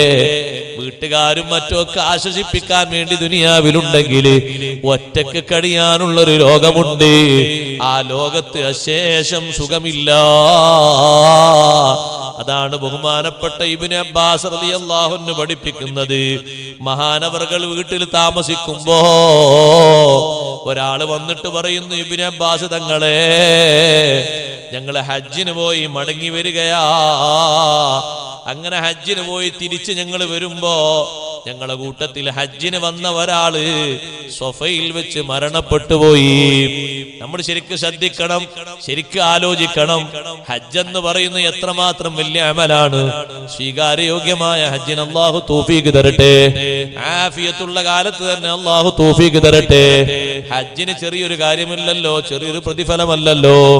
ഹജ്ജിന്റെ സമയത്ത് അറഫയിൽ വെച്ച് ഉറ്റുന്ന കണ്ണീരിന് വലിയ ഉത്തരമല്ലേ അല്ലാഹു തരുന്നത്. അതേ സമയത്ത് ഇവര് പറയുന്നു, ഞങ്ങളെ ഹജ്ജിന് പോയി മടങ്ങി വരുമ്പോ ഞങ്ങളെ കൂട്ടത്തിൽ ഹജ്ജ് ചെയ്ത ഒരാള് സൊഫയിൽ വെച്ച് മരണപ്പെട്ടു പോയി. സൊഫ എന്ന് പറയുന്നത് എവിടെയാണ്? ഹറമിൽപ്പെട്ട സ്ഥലമാണ്, അല്ലാഹുവിന്റെ ഹറമിൽപ്പെട്ട സ്ഥലമാണ്. അവിടെ വെച്ചാ മരിച്ചുപോയത്. നല്ലോണം ആലോചിക്കണം, നല്ലോണം ഓർക്കണം. ഒരു സാധാ നാട്ടിലല്ല, ഒരു സാധാരണ സ്ഥലത്തല്ല. നമ്മളെ നാട്ടിൽ എവിടെയും മരിക്കും പോലെയല്ല, നമ്മളെ സങ്കടം മരിക്കും പോലെയല്ല, പഠിപ്പിച്ച് മരിക്കും പോലെയല്ല, ഒരു മജ്‌ലിസിലും മരിക്കും പോലെയല്ല. അല്ലാഹ് ഹറാമാക്കിയ സ്ഥലത്തിന്റെ ബഹുമാനം ലോകത്ത് വേറെ ഏത് സ്ഥലത്തിനാണ്? അല്ലാഹ് ഹറാമാക്കിയ നാടിന്റെ ബഹുമാനം ലോകത്ത് വേറെ ഏത് നാടിനാണ്? സൊഫയിൽ വെച്ച് മരണപ്പെട്ടു പോയി. ഞങ്ങൾ ആ സഹോദരന് വേണ്ടി ഒരു ഖബർ കുഴിച്ചു നോക്കുമ്പോൾ അതിൽ ധാരാളം സിംഹങ്ങളാണ്. ഒരു ഖബർ കുഴിച്ചു, കണ്ണ് ചീമി പരലോകത്തേക്ക് നീങ്ങിപ്പോയി. 40 ദിവസം ഫുളൈൽ ഇബ്നു ഇയാദ് പറയാൻ ഞങ്ങൾ ആകെ പേടിച്ചു പോയി. ആ ഖബർ തൽക്കാലം മൂടിയിട്ട് ഞങ്ങൾ വേറെ അപ്പുറത്ത് വേറൊന്ന് കുഴിച്ചു. അപ്പൊ നോക്കുമ്പോ അതിലും അങ്ങനെ തന്നെ സിംഹങ്ങളാണ്. പിന്നെ ഞങ്ങൾ മാറി മാറി കുഴിച്ചു. അങ്ങനെ ഇഷ്ടംപോലെ ഖബർ കുഴിച്ചു. ധർമ്മസങ്കടത്തിലാണ്. കുഴിക്കുന്ന ഖബറിൽ മുഴുവനും വലത്തും ഇടത്തും എല്ലാ ഭാഗത്തുമായിട്ട് സിംഹക്കുട്ടികൾ ഇങ്ങനെ നിരന്ന് നിൽക്കുകയാണ്. ഈ ജനാസ വെക്കാൻ ഒരു ഒഴിവ് വേണ്ടേ? വേറെ ഒരു ഖബർ കിട്ടണ്ടേ? ഇവരാണ് ഖബറിന്റെ ഉള്ളിലുള്ളത്. കിടക്കാനുള്ള സ്ഥലത്ത് മയ്യത്ത് ഖബറിലേക്ക് വെച്ച ശേഷമുള്ള കഥയല്ല പറയുന്നത്. ഖബർ കുഴിച്ചപ്പോയുള്ള അവസ്ഥയാണ് ഈ പറയുന്നത്. ഇബ്നു അബ്ബാസ് റളിയല്ലാഹു അൻഹുനോട് പറയുന്നു, എന്ത് ചെയ്യാനാണ്? ഞങ്ങൾ അങ്ങനെ ഒരു ഖബറങ്ങ് കുഴിച്ചു. ആ ഖബറിന്റെ ഒരു ഭാഗത്തേക്ക് ഞങ്ങൾ അദ്ദേഹത്തെ കടത്തി വെച്ചു. ഈ കാണുന്ന മൃഗങ്ങളെ മുഴുവനും മറ്റൊരു ഭാഗത്തേക്ക് മാറ്റി നിർത്തിയിട്ട് ഞങ്ങൾ ആ ഖബറാളിയെ ഖബറിൽ വെച്ച് ഞങ്ങൾ അങ്ങ് മൂടിപ്പോയി. കാരണം അത് പുറത്തു പോകാൻ പറഞ്ഞാൽ പുറത്തു പോകുന്ന സിംഹങ്ങളല്ല, നാട്ടിലെവിടെയും പുറത്തിറങ്ങുന്ന നരികളെ പോലെയല്ല. ഇവിടെ ഒരു പുലി പുറത്തിറങ്ങിയാൽ എന്തൊരു പേടിയാണ് സഹോദരാ. ഒരു ചിത്രം ഒരാൾ മൊബൈലിലൂടെ എല്ലാവരുടെ മൊബൈലിലേക്കും എല്ലാവരും ഗ്രൂപ്പിലേക്കും വിട്ടു തന്നു. ഉറപ്പാണ്, നമ്മളെ നാട്ടിലാണ്, സ്ഥലവും പിടിച്ചൊക്കെ കറക്റ്റാണ്, വിശ്വാസയോഗ്യമാണ്. ജനങ്ങൾ പുറത്തിറങ്ങുമോ? നിസ്കരിക്കാൻ ആളുകൾ വരുമോ? ജുമുഅക്ക് ജനങ്ങൾ വരുമോ? മാർക്കറ്റിൽ ആളുകൾ ഉണ്ടാകുമോ? കുട്ടികൾ പഠിക്കാൻ പോകുമോ? എല്ലാവരും ഉണ്ടായിട്ടാണ് ഈ പേടി. സുരക്ഷാ സേന വേറെയുണ്ട്, തോക്കുമായിട്ട് കാവൽഭടന്മാര് സർക്കാരിൻ്റെതുണ്ട്, നാട്ടിൽ തന്നെ ധൈര്യമുള്ള വളണ്ടിയേഴ്സ് ഉണ്ട്. പക്ഷേ പേടി മാറുമോ? ഇതൊറ്റക്ക് കിടക്കാനുള്ള ഖബറാ. അത് കുഴിച്ചപ്പോഴാണ് സിംഹങ്ങൾ ഇങ്ങനെ വരി വരിയായി നിൽക്കുന്നത്. ഇബ്നു അബ്ബാസ് തങ്ങളെ ഒരു ഭാഗത്ത് ഞങ്ങൾ ആ മനുഷ്യനെ ഇറക്കി വെച്ച് ഖബറങ്ങ് മൂടിപ്പോയി. ഇബ്നു അബ്ബാസ് റളിയല്ലാഹു അൻഹുവോട് ഇത് ചോദിക്കുമ്പോ മഹാനവറുകളോട് പറയുന്നു, നിങ്ങൾ എന്താ അതിനെപ്പറ്റി പറയുന്നത്? ഇബ്നു അബ്ബാസ് തങ്ങളെ മറുപടി, ലോകം കണ്ട ഏറ്റവും വലിയ മുഫസ്സിറാണ് മുത്തുനബി സല്ലല്ലാഹു അലൈഹി വസല്ലമ തങ്ങളെ അരുമ ശിഷ്യനായ ഇബ്നു അബ്ബാസ് റളിയല്ലാഹു അൻഹു സാധാരണ ആളല്ല. റഈസുൽ മുഫസ്സിരീൻ, ഖുർആൻ പണ്ഡിതന്മാരുടെ ചീഫാണ്, അതിന്റെ തലവനാ. മഹാനവറുകൾ പറയുന്നു, ദാലിക അമലുഹുല്ലദീ കാന യഅമലു. ജീവിതത്തിൽ ആ മനുഷ്യൻ ചെയ്ത വൃത്തികേട് കൊണ്ടാണ് അങ്ങനെ വന്നത്. ഖബറിൽ അങ്ങനെ സിംഹങ്ങളെ കണ്ടത് അദ്ദേഹം ചെയ്ത വൃത്തികേടാണ്. എന്തോ ഒരു പണി, ജീവിതത്തിൽ വൃത്തികെട്ടൊരു പണി അദ്ദേഹം ചെയ്തിട്ടുണ്ട്. ആ പണി അദ്ദേഹത്തിന്റെ ഒരു പതിവായിരുന്നു, അതുകൊണ്ടാണ് അങ്ങനെ വന്നത്. അതുകൊണ്ട് നിങ്ങൾ പോയി മറവെയ്തോളി എന്ന് പറഞ്ഞു. ഈ ജനാസ എവിടെങ്കിലും ഒന്ന് വെക്കുന്നതിന് മുമ്പ് എന്താ ചെയ്യേണ്ടത് ചോദിക്കാനായി ഇവർ വന്നത്. ഹജ്ജ് കഴിഞ്ഞിട്ട് തിരിച്ചു പോരുന്ന കൂട്ടത്തിൽപ്പെട്ട ഒരാളാ മരിച്ചത്. എല്ലാം മനസ്സിലാക്കണം. ഹജ്ജ് കഴിഞ്ഞിട്ട് ഹാജിമാരെ കൂട്ടത്തിൽപ്പെട്ട ഒരാളാ മരിച്ചത്. സൊഫയിൽ വെച്ചാണ് മരിച്ചത്. കുഴിച്ച കബറുകളൊക്കെ എങ്ങനെയാണ്? ഇബ്നു അബ്ബാസ് തങ്ങൾ ചോദിക്കുന്നു, ഞങ്ങൾ എന്ത് ചെയ്യണം? അദ്ദേഹം ചെയ്തൊരു ഏർപ്പാടുണ്ട്, ഒരു പണി കൊണ്ടാണ്. ഭൂമി മുഴുവനും നിങ്ങൾ ഖബർ കുഴിച്ചാലും ലവജത്തും ദാലിക, സിംഹങ്ങൾ ഒഴിഞ്ഞ ഒരു ഖബറും നിങ്ങൾക്ക് കിട്ടൂല. എവിടെ കുഴിച്ചാലും നിങ്ങൾക്ക് സിംഹങ്ങളെ കാണാം. അതുകൊണ്ട് ഏതെങ്കിലും ഒന്നിലങ്ങ് മറവ് ചെയ്തോളൂ. ഒരു കുഴിയിൽ അദ്ദേഹത്തെ ഞങ്ങൾ മറവ് ചെയ്തു. യാത്ര കഴിഞ്ഞ് നാട്ടിലെത്തിയപ്പോ ഞങ്ങൾ വീട്ടിലേക്ക് ചെന്നു. വീട്ടിലെ ഭാര്യയോട് ഞങ്ങൾ ചോദിച്ചു, നിങ്ങളെ ഭർത്താവിന് എന്തായിരുന്നു പണി? ഭാര്യ പറഞ്ഞു, അദ്ദേഹം ഭക്ഷണം വിൽക്കുന്ന ഒരു തൊഴിലാളിയായിരുന്നു. ഭക്ഷണം ഉണ്ടാക്കിയിട്ട് ഭക്ഷണം വിൽക്കും. അങ്ങനെ കുടുംബത്തിന് വേണ്ടി നല്ല നിലക്ക് തന്നെ ഭക്ഷണം ഹലാലായി കൊണ്ടുവരും. പക്ഷേ ആ മനുഷ്യനൊരു സ്വകാര്യ പണിയുണ്ട്. എന്റെ ശബ്ദം ശ്രവിക്കുന്നവര് അല്പനേരത്തെ ആ ആരോഗ്യത്തിന് വേണ്ടി, ആനന്ദത്തിന് വേണ്ടി ലഹരിയിൽ അഡിക്റ്റ് ആകുന്നവരൊന്ന് കേട്ടോ, നല്ലോണം മനസ്സിരുത്തി ചിന്തിച്ചോ. എന്റെ പുതിയാപ്പിളക്കൊരു സ്വഭാവമുണ്ട്. അല്പം ഭക്ഷണമെടുത്ത് അതിലതാ ഒരു ഹംറ് വരാൻ വേണ്ടി അതേ കരിമ്പിന്റെയും മറ്റുമൊക്കെ നീരൊഴിച്ചിട്ട് ഒരു ഹംറിന്റെ അവസ്ഥയിലേക്ക് അത് മാറ്റിയിട്ട് ഭക്ഷിക്കുന്ന ഒരു പതിവ് എന്നും അയാൾക്കുണ്ടായിരുന്നു. അങ്ങനെയാണ് അയാൾ ഭക്ഷിച്ചിരുന്നത്. അദ്ദേഹം ഭക്ഷണത്തിന് വേണ്ടി എടുക്കുന്ന ഓഹരിയിൽ നിന്ന് ബാക്കിയുള്ളവർക്കൊക്കെ കൊടുക്കുന്നത് നല്ല ഭക്ഷണമാണ്. പൊരേക്ക് ഭാര്യക്കും കുട്ടികൾക്കും ചെലവ് കൊടുക്കുന്നു, നല്ലതാണ്. ഹലാലായ നിലക്കാണ് സമ്പാദ്യമൊക്കെ.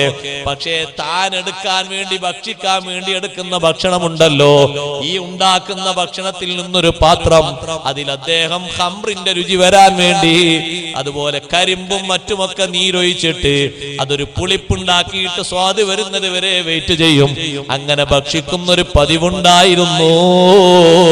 അതുകൊണ്ടാണ് ഖബർ കുഴിച്ചപ്പോ കാത്തു നിൽക്കുന്നത് സ്വാലിഹീങ്ങളല്ല, കാത്തു നിൽക്കുന്നത് മഹാന്മാരല്ല, സ്വീകരിക്കാനുള്ള ഔലിയാക്കളല്ല. ശിക്ഷ കൊടുക്കാനും ശരീരത്തെ ഇഞ്ചിഞ്ചായി നുള്ളി നോവിക്കാനും കടിച്ച് പറിച്ച് ശരീരത്തിന്റെ ഓരോ ഭാഗങ്ങളെയും വേദനിപ്പിക്കാനും അള്ള ഏർപ്പാടാക്കിയ ശിക്ഷയുള്ള സിംഹങ്ങളാണ് വരിവരിയായി നിൽക്കുന്നത്. അതേ, നല്ല നിലക്ക് മരിച്ച് ഖബറിലെത്തുന്ന മനുഷ്യന് മുൻകർ നക്കീർ അലൈഹിമസ്സലാത്തു വസ്സലാം വരുന്നതിന്റെ മുമ്പ് സ്വഹീഹായ ഹദീസിൽ പഠിപ്പിക്കപ്പെട്ടില്ലേ, നല്ല സുഗന്ധമുള്ള, നല്ല സൗരഭ്യമുള്ള, നല്ല വസ്ത്രങ്ങൾ ധരിച്ച, കണ്ടാൽ വീണ്ടും വീണ്ടും നോക്കാൻ തോന്നുന്ന കമനീയ മുഖത്തിന്റെ ഒരു ഉടമ ഖബറിലേക്ക് അങ്ങ് വരുമ്പോ ഈ മനുഷ്യൻ ചോദിക്കും, നീ ആരാണ്? മന്നന്തല്ലദീ മന്നല്ലാഹു അലയ്യ ബിക ഫവജ്ഹുകൽ വജീഹു യജീഉ ബിൽ ഖൈർ. നീ ആരാണ്? നിന്റെ ഈ സന്തോഷമുള്ള മുഖം കണ്ടിട്ട് എനിക്കൊരുപാട് സന്തോഷം തോന്നുന്നുണ്ടല്ലോ. നീ ആരാണെന്ന് ചോദിക്കുമ്പോ ആ വന്ന സന്തോഷമുള്ള രൂപം, എത്ര നേരം അടുത്തിരുന്നാലും മടുപ്പ് വരാത്ത രൂപം, എത്ര നേരം സംസാരിച്ചാലും മതിയെന്ന് പറയാത്ത സംസാരം, എത്ര സുഖിച്ചാലും ആനന്ദിച്ചാലും ആ സുഗന്ധത്തിന്റെ മാസ്മരികത നമ്മളിൽ നിന്ന് മാറാത്ത രൂപത്തിൽ ആസ്വദിക്കുന്ന ശരീരം പറയുന്നു, അനഅമലുക സ്വാലിഹൂ, ഞാൻ നിന്റെ സുഹൃതങ്ങളാണ്. ക്ഷമിച്ചുകൊണ്ട് ഒരുപാട് ദുനിയാവിൽ അമലെടുത്തില്ലേ? പലരും ഹറാമിലേക്ക് പോയപ്പോ പോയില്ലല്ലോ, ഹറാമ് രുചിച്ചപ്പോ രുചിച്ചില്ലല്ലോ, നല്ലതാണെന്ന് കൂട്ടുകാരൊക്കെ പറഞ്ഞപ്പോ നീ ചെയ്തു കൊടുത്തില്ലല്ലോ. നീ എപ്പോഴും ഖുർആൻ ഓതി, അപ്പോഴും നിസ്കരിച്ചു, അപ്പോഴും ബുർദബൈത്ത് പഠിച്ചു, ബുർദബൈത്ത് ചൊല്ലി, മഹാന്മാരെ മഹബത്ത് വെച്ചു, സ്വലാത്തിൽ ദായിമായി, മുത്തുനബി തങ്ങളെ കാണാൻ ആശിച്ചു, അതിനുവേണ്ടി സുന്നത്തുകൾ ദായിമാക്കി, അതിനുവേണ്ടി ദുആ ദായിമാക്കി, അതിനുവേണ്ടി നിന്റെ സമയങ്ങളിലൊക്കെ സ്വലാത്ത് ചൊല്ലി, നല്ല നന്മകളിൽ മാത്രം നീ അഭിരമിച്ചു. അനഅമലുക സ്വാലിഹൂ, ഞാൻ നിന്റെ സന്തോഷമുള്ള സുഹൃതങ്ങളാണ്. ഒരു കാര്യം പറയാനാ ഞാനിപ്പോ വന്നത്. കുറച്ചു കഴിഞ്ഞാൽ സായിലാനി വരും, ചോദ്യകർത്താക്കൾ രണ്ടാള് വരും. പേടിക്കേണ്ടതൊന്നുമില്ല, ഉത്തരം പറഞ്ഞോളൂ. അവര് പോയിട്ട് ഞാൻ വരാ, നമുക്ക് സംസാരിച്ചിരിക്കാം. സന്തോഷമല്ലേ ആ മനുഷ്യന് ലഭിക്കുന്നത്? അല്ലാഹു നമ്മുടെ ഖബറുകൾ സന്തോഷത്തിലാക്കി തരട്ടെ. നമ്മുടെ മാതാപിതാക്കൾ, ഉസ്താദുമാര്, സ്നേഹിതന്മാരുടെ ഖബറുകൾ മുഴുവനും അല്ലാഹ് റാഹത്തിലാക്കി കൊടുക്കട്ടെ. മുഅ്മിനീങ്ങളെ, പോയി കിടക്കാനുള്ള സ്ഥലത്തെ പറ്റി നല്ലൊരു ബോധം നമുക്കിവിടെ വേണം. അതേ, ലഹരി ഉപയോഗിക്കുന്ന മനുഷ്യന്റെ ഖബറ്, മസ്താടി നടക്കുന്ന മനുഷ്യന്റെ ഖബറ്, അതിനുവേണ്ടി അധ്വാനിക്കുന്ന സഹോദരിയുടെ ഖബറ്, ഖംറും മറ്റുമൊക്കെ വിൽപ്പന നടത്തുന്ന ആളുകളെ പറ്റി റബ്ബ് സുബ്ഹാനഹു വ തആല ശാപം ചെയ്തവരാണ്. ചിലര് ലഹരിക്ക് അടിമകളാകൂല, പക്ഷേ അത് വിറ്റിട്ട് കാശു സ്വരൂപിക്കും. അവർക്കൊരു വളഞ്ഞ ന്യായമുണ്ട്. ഞങ്ങൾ വിൽപ്പനക്കാരാണ്, ഞങ്ങൾ ഉപയോഗിക്കുന്നവരല്ല. വിൽപ്പനക്കാരെയും അല്ലാഹ് ശപിച്ചിട്ടുണ്ട്, വാങ്ങുന്നവരെയും അല്ലാഹ് ശപിച്ചിട്ടുണ്ട്, സൂക്ഷിക്കുന്നവരെയും അല്ലാഹ് ശപിച്ചിട്ടുണ്ട്, സൂക്ഷിക്കുന്ന സ്ഥലത്തെയും അല്ലാഹ് ശപിച്ചിട്ടുണ്ട്. ഖംറിനെ അല്ലാഹു ശപിച്ചത് 10 രൂപങ്ങളിലാണ്. ഹദീസിൽ പറഞ്ഞല്ലോ, ലഅനല്ലാഹു ശാരിബഹാ വസാഖിയഹാ വആകില സമനിഹാ വൽ മഹ്മൂലത ഇലൈഹി വആസിറഹാ വമുതസരിഹാ. അതുമായി ബന്ധപ്പെട്ട് 10 തലങ്ങളെ അല്ലാഹ് ശപിച്ചതുപോലെ ലഹരിയുടെ 10 തലങ്ങളെയും ശപിച്ചിട്ടുണ്ട്. എല്ലാ ലഹരിയെ പറ്റിയും ഖംർ എന്നല്ലേ പഠിപ്പിച്ചത്, അതുകൊണ്ട് എല്ലാം അതിൽപ്പെട്ടതാണ്. അങ്ങനെയാ നബി സല്ലല്ലാഹു അലൈഹി വസല്ലം പഠിപ്പിച്ചു തന്നത്. അതുകൊണ്ട് ആ രൂപം നല്ലോണം ശ്രദ്ധിച്ചുകൊണ്ട് നമ്മൾ കഴിക്കുന്ന ഭക്ഷണം കഴിവിന്റെ പരമാവധി ഹലാലാക്കി എടുക്കണം. അപ്പോഴേ ഇബാദത്തിന് ആനന്ദം ലഭിക്കൂ, നല്ല സുഖവും സന്തോഷവും കിട്ടൂ. ആത്മാർത്ഥമായിട്ട് ആ രൂപഭാവങ്ങൾ സ്വീകരിക്കുമ്പോഴേ നമ്മുടെ മക്കളും നമ്മുടെ പേരമക്കളും നമ്മുടെ സന്താനങ്ങളും എല്ലാം സ്വാലിഹീങ്ങളായി മാറുകയുള്ളൂ. റബ്ബ് സുബ്ഹാനഹു വ തആല നമ്മൾ ഭക്ഷിക്കുന്നതും കുടിക്കുന്നതും അവന്റെ പൊരുത്തത്തിലാക്കി തരട്ടെ. അല്ലാഹു കൽപ്പിച്ചതുപോലെ ജീവിക്കാനുള്ള വലിയ സന്തോഷം അല്ലാഹു നമുക്ക് ഏറ്റി തരട്ടെ. യുവാക്കളോട് യുവതികളോട് പറയട്ടെ, ആ ഒരു ബോധം നമുക്ക് പോകാൻ പാടില്ല. മഹാന്മാരായ ആളുകൾ ആ ഒരു ഉത്തമ ബോധത്തോടെ ജീവിച്ചവരാണ്. ആ ഒരു ഉത്തമ ബോധത്തോടുകൂടെ അവർ ജീവിച്ചപ്പോ റബ്ബ് സുബ്ഹാനഹു വ തആല അവരുടെ ജീവിതത്തിലും അവരുടെ കുടുംബങ്ങളിലും അവരുടെ മക്കളിലും അവരുടെ സന്താന പരമ്പരകളിലും ആ രൂപത്തിൽ അല്ലാഹു വലിയ ബറക്കത്ത് നൽകിയിട്ടുണ്ട്. നിങ്ങൾ കേട്ടിട്ടില്ലേ, ബഹുമാനപ്പെട്ട സയ്യിദുനാ അമീറുൽ മുഅ്മിനീൻ ഉമർ ഇബ്നുൽ ഖത്താബ് റളിയല്ലാഹു അൻഹു, രാജ്യം മുഴുവനും നീതി കൊണ്ട് നിറച്ച വലിയൊരു മഹാനുഭാവനല്ലേ ഉമർ ഇബ്നുൽ ഖത്താബ് റളിയല്ലാഹു അൻഹു. രാത്രി സമയത്ത് പോലും തന്റെ പ്രജകൾക്ക് വേണ്ടി എന്തെങ്കിലും കഷ്ടപ്പാട് അനുഭവിക്കുന്ന ആളുകളുണ്ടോന്ന് രഹസ്യമായി അന്വേഷിച്ച് സേവനം ചെയ്യുന്ന ഉത്തമനായ ഭരണാധികാരി. എത്രമാത്രം വലിയ ഖിദ്മത്തുകളാണ് ഇസ്ലാമിക ലോകത്ത് നിർവഹിച്ചത്. ഏറ്റവും കൂടുതൽ ഫത്ഹുകൾ വന്നതും ഉമർ റളിയല്ലാഹുവിന്റെ കാലഘട്ടത്തിലാണ്. ആ ഉമർ ഇബ്നുൽ ഖത്താബ് തങ്ങൾ വടിയോരത്തുകൂടെ രാത്രിയിൽ നടന്നു പോകുമ്പോ അസ്ലം എന്ന് പറയുന്ന മഹാനവറുകളുടെ കൂടെ നടക്കുന്ന സഹവാസിയും കൂടെയുണ്ട്. മദീനയുടെ ഒരു ഭാഗത്തുകൂടെ രാത്രി നടക്കുമ്പോ അതേ ഒരു വീടിന്റെ ഉള്ളിൽ നിന്ന് സംസാരം കേൾക്കുന്നു. ഉമർ ഇബ്നുൽ ഖത്താബ് റളിയല്ലാഹു അൻഹു തന്റെ കൂടെ നടക്കുന്ന സഹവാസിയും അവിടെ നിന്നുപോയി. വർത്തമാനം കേൾക്കുന്നത് എന്താണ്? ഉമ്മ പറയുന്നു, തന്റെ മകളെ വിളിച്ച്, മോളെ ആ പാലൊന്നെടുത്തിട്ട് അതിലേക്ക് അല്പം വെള്ളം ചേർക്കൂ. മകള് പറയുന്നു, ഉമ്മാ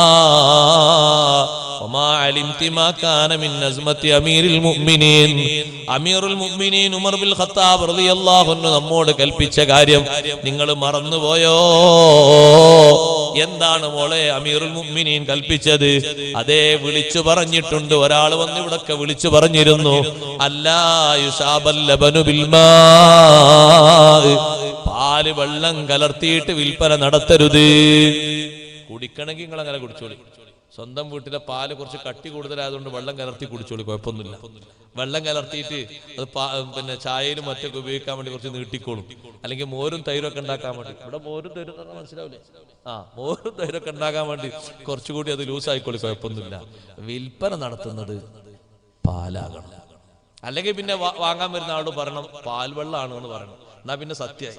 അപ്പൊ അതിനനുസരിച്ചുള്ള ആൾക്കാരെ വാങ്ങുള്ളൂ. മറ്റേ വെള്ളത്തിനൊരു വില കാണാതെ പാലിന് മാത്രം വില എന്ന് പറയുമ്പോൾ ഒരു കേടല്ലേ? വെള്ളത്തിന് എന്തൊരു മൂല്യമുണ്ട്. നമ്മൾ വെള്ളത്തിന്റെ മൂല്യം മനസ്സിലാക്കാതെ പാലിന്റെ മൂല്യം മാത്രം മനസ്സിലാക്കിയാൽ വെള്ളത്തിനോട് കുറവാക്കി പാലിനെ കൊണ്ട് ഉഷാറാക്കി.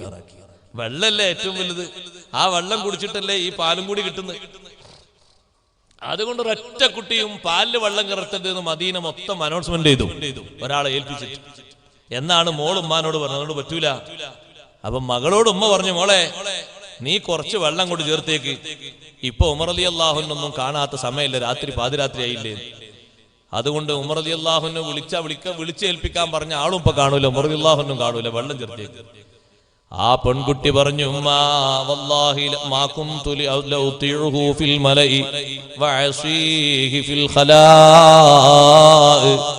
ഒറ്റക്കാകുമ്പോ ഉമർ റളിയല്ലാഹുവിനെ ധിക്കരിക്കുകയും ജനങ്ങൾക്കിടയിലാകുമ്പോ അനുസരിക്കുകയും ചെയ്യുക, അത് അനുസരണമല്ലല്ലോ. ഒറ്റക്കും നമ്മൾ അനുസരിക്കണം, കൂട്ടത്തിനും നമ്മൾ അനുസരിക്കണം. അതുകൊണ്ട് ഞാൻ വെള്ളം ചേർക്കൂല. ഉമർ റളിയല്ലാഹു ഇത് മുഴുവനും കേൾക്കുന്നുണ്ട്. അസ്ലം എന്ന് പറയുന്ന കൂടെ വന്ന ആളോട് പറഞ്ഞു, ആ വാതിലിന് ഒരടയാളം വെക്കണം, എന്നിട്ട് അത് സ്ഥലം തിരിച്ചറിയുന്ന രൂപത്തിൽ അടയാളം വെക്കണം. പിന്നീട് രാത്രി വീട്ടിലേക്ക് മടങ്ങിപ്പോയി. അസ്ലം എന്ന് പറയുന്ന ആളെ പിറ്റേന്ന് വിളിച്ചു ഉമർ റളിയല്ലാഹു അൻഹു പറഞ്ഞു, അസ്ലമേ നീ ആ വീട്ടിലേക്കൊന്ന് പോയി നോക്കണം, അത് പറഞ്ഞതാരാണ്, മറുപടി പറഞ്ഞതാരാണ്, അവർക്ക് ആരൊക്കെയുണ്ട്, ഒന്ന് കണക്കെടുത്ത് വരണം.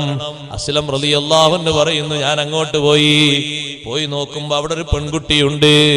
ആ പെൺകുട്ടി വിവാഹിതയല്ല, വിവാഹം കഴിക്കാത്ത പെൺകുട്ടിയാണ്, ഭർത്താവില്ല. ഉമ്മയുമുണ്ട്, ഉമ്മാക്കാണെങ്കിലും ഭർത്താവില്ല. ഒരു ഉമ്മയും മകളും മാത്രമാണ് ആ വീട്ടിലുള്ളത്. സംസാരിക്കാറില്ല പറഞ്ഞു, കാരണം ഉമ്മയും മോളും മാത്രമാണ് അവിടെയുള്ളത്. മരണപ്പെട്ടിട്ടുണ്ട്, രണ്ടുപേര് മാത്രമാണ് ആ വീട്ടിലുള്ളത്.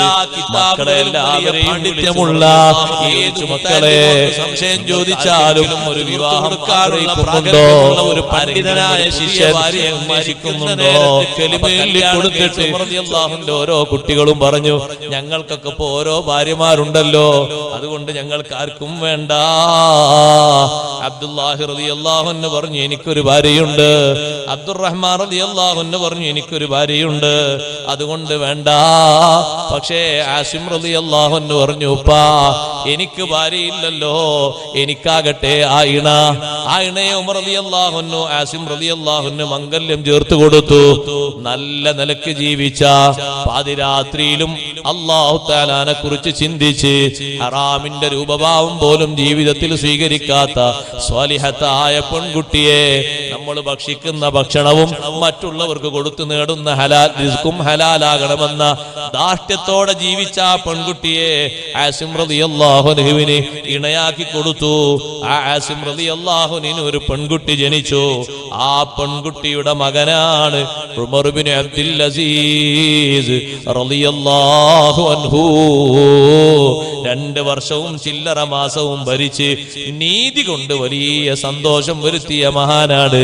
അതേ, നല്ല രൂപത്തിന് മാതാക്കളും പിതാക്കളും നല്ല ഭക്ഷണം കഴിച്ച് ഹലാല് മാത്രം തെരഞ്ഞെടുത്ത് ജീവിച്ചപ്പോ അല്ലാഹു സുബ്ഹാനഹു വ തആല അവരിലൂടെ ഭൂമി ലോകത്തേക്ക് നൽകുന്ന സന്താനങ്ങളും നല്ലവര് മാത്രമാണ്. അതുകൊണ്ട് നമ്മുടെ ജീവിതം നല്ലത് കഴിച്ച് അല്ലാഹുവിലേക്ക് ഇബാദത്തിലും ഇഖ്ലാസിലുമൊക്കെ കൂടുതൽ പുരോഗതിപ്പെടുത്തുന്ന ജീവിതങ്ങളാക്കി മാറ്റണം. റബ്ബ് സുബ്ഹാനഹു വ തആല നിഷിദ്ധമാക്കിയ കാര്യങ്ങളിൽ നിന്ന് വിട്ടു നിൽക്കാനുള്ള കഴിവ് അല്ലാഹു നമുക്കെല്ലാവർക്കും ഏറ്റി തരട്ടെ.